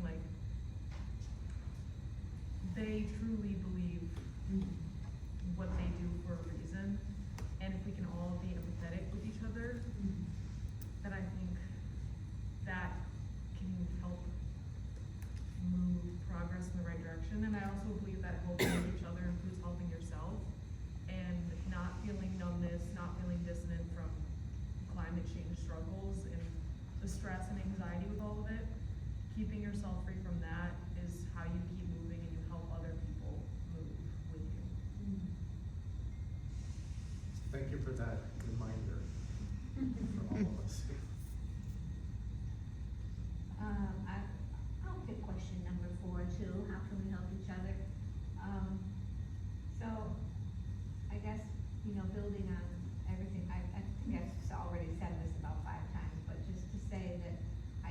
think that we are very lucky that we live in this Haudenosaunee territory. And, I've been reading the history of the, settlement, and actually the life of Tecumseh. I was really interested in him as a peacemaker among the tribes, in the Midwest. And anyway, just the history of Native America, to me is, well, I don't know that much about it, but I do know that New York State is rich in Native American settlements and people. And Western New York has Allegheny, we have Cattaraugus, we have, I shouldn't say we have, but they're there, the Tonawanda, and then at Tuscarora, 4 communities, with really great people, that we have had the honor to work with over the years, and who have been just wonderful to work with. And part of it is that value, that there is a value in those communities that you experience as soon as you go in, as soon as you cross the line onto the territory. It's different, and it's, it's alive. And, in my mind, that's what I feel, and that's what I see. So I think, how do we help each other, in part is to understand where we live, down to the point of the people who lived here before us, and what were they doing? How come it was this way? And so much of what we see and value today, has had a Haudenosaunee, hand in it.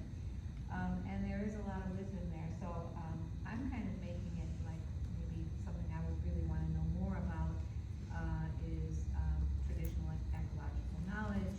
If we're gonna talk about Zor and trees, we should be talking to the Cattaraugus people and the Allegheny people about, and I know there are people there who will do that. How can we manage this better? So, that's just a thought.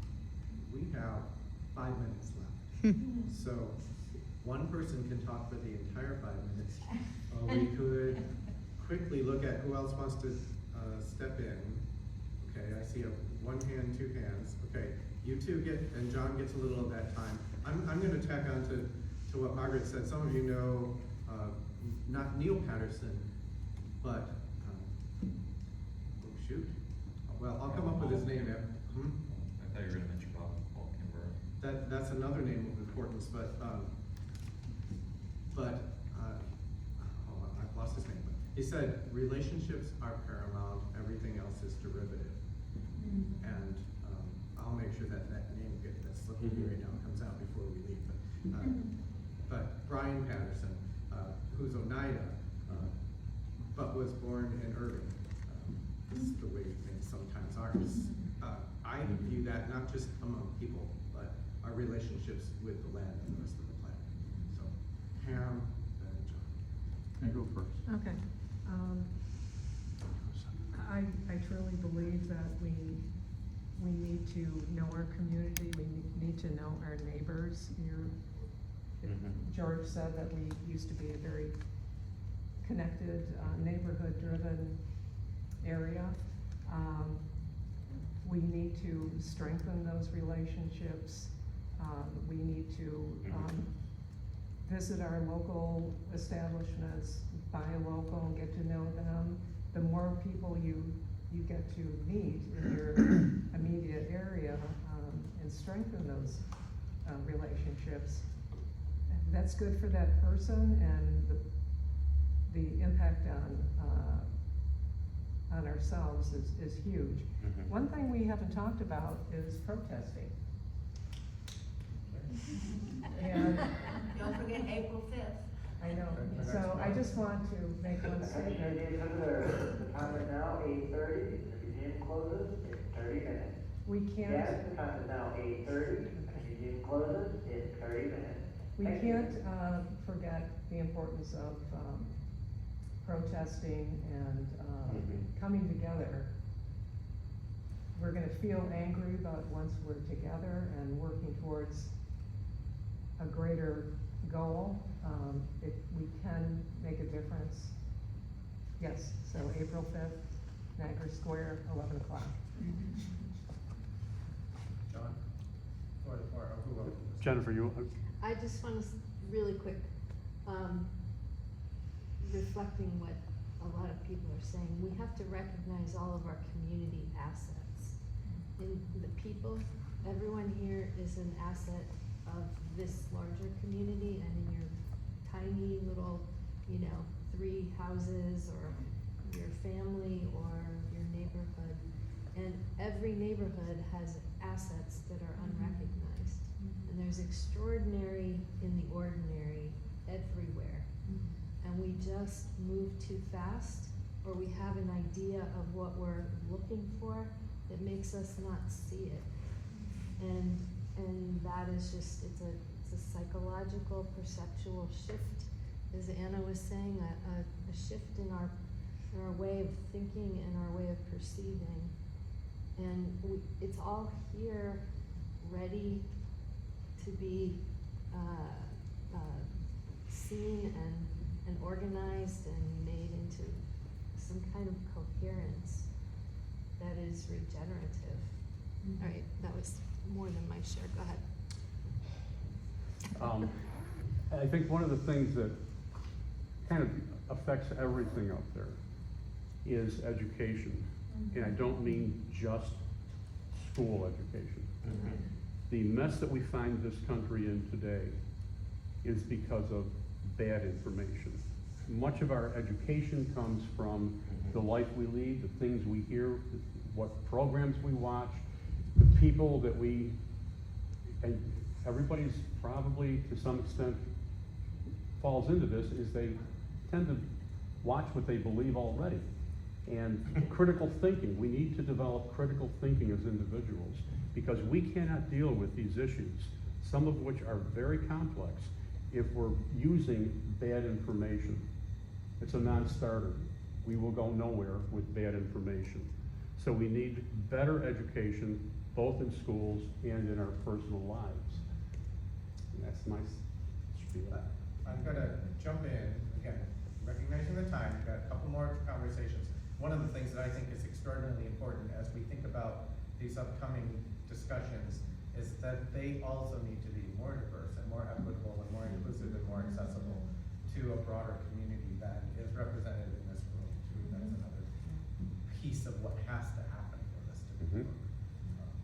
I just wanted to suggest that if we think about coming into the world with an open heart, that we would receive gifts that we probably wouldn't identify at all otherwise, and that if we treat each other with kindness,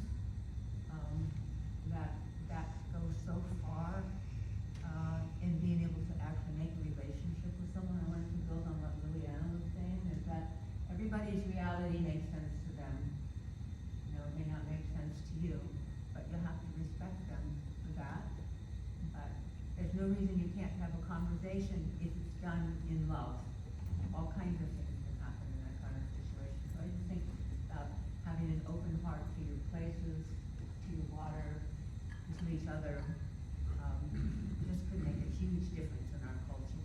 I think people's hearts are like the Grinches in a lot of ways. Hillary's gonna have the last word for this part of our discussion tonight, and then I've got a couple more things.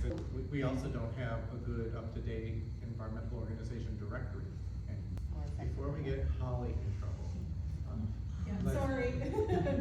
let's let Hillary say a couple things, and then I think we do need to wrap up. I just want to remind everyone of the great John Lewis and the fact that we need to make their trouble. And that's that. Thank you.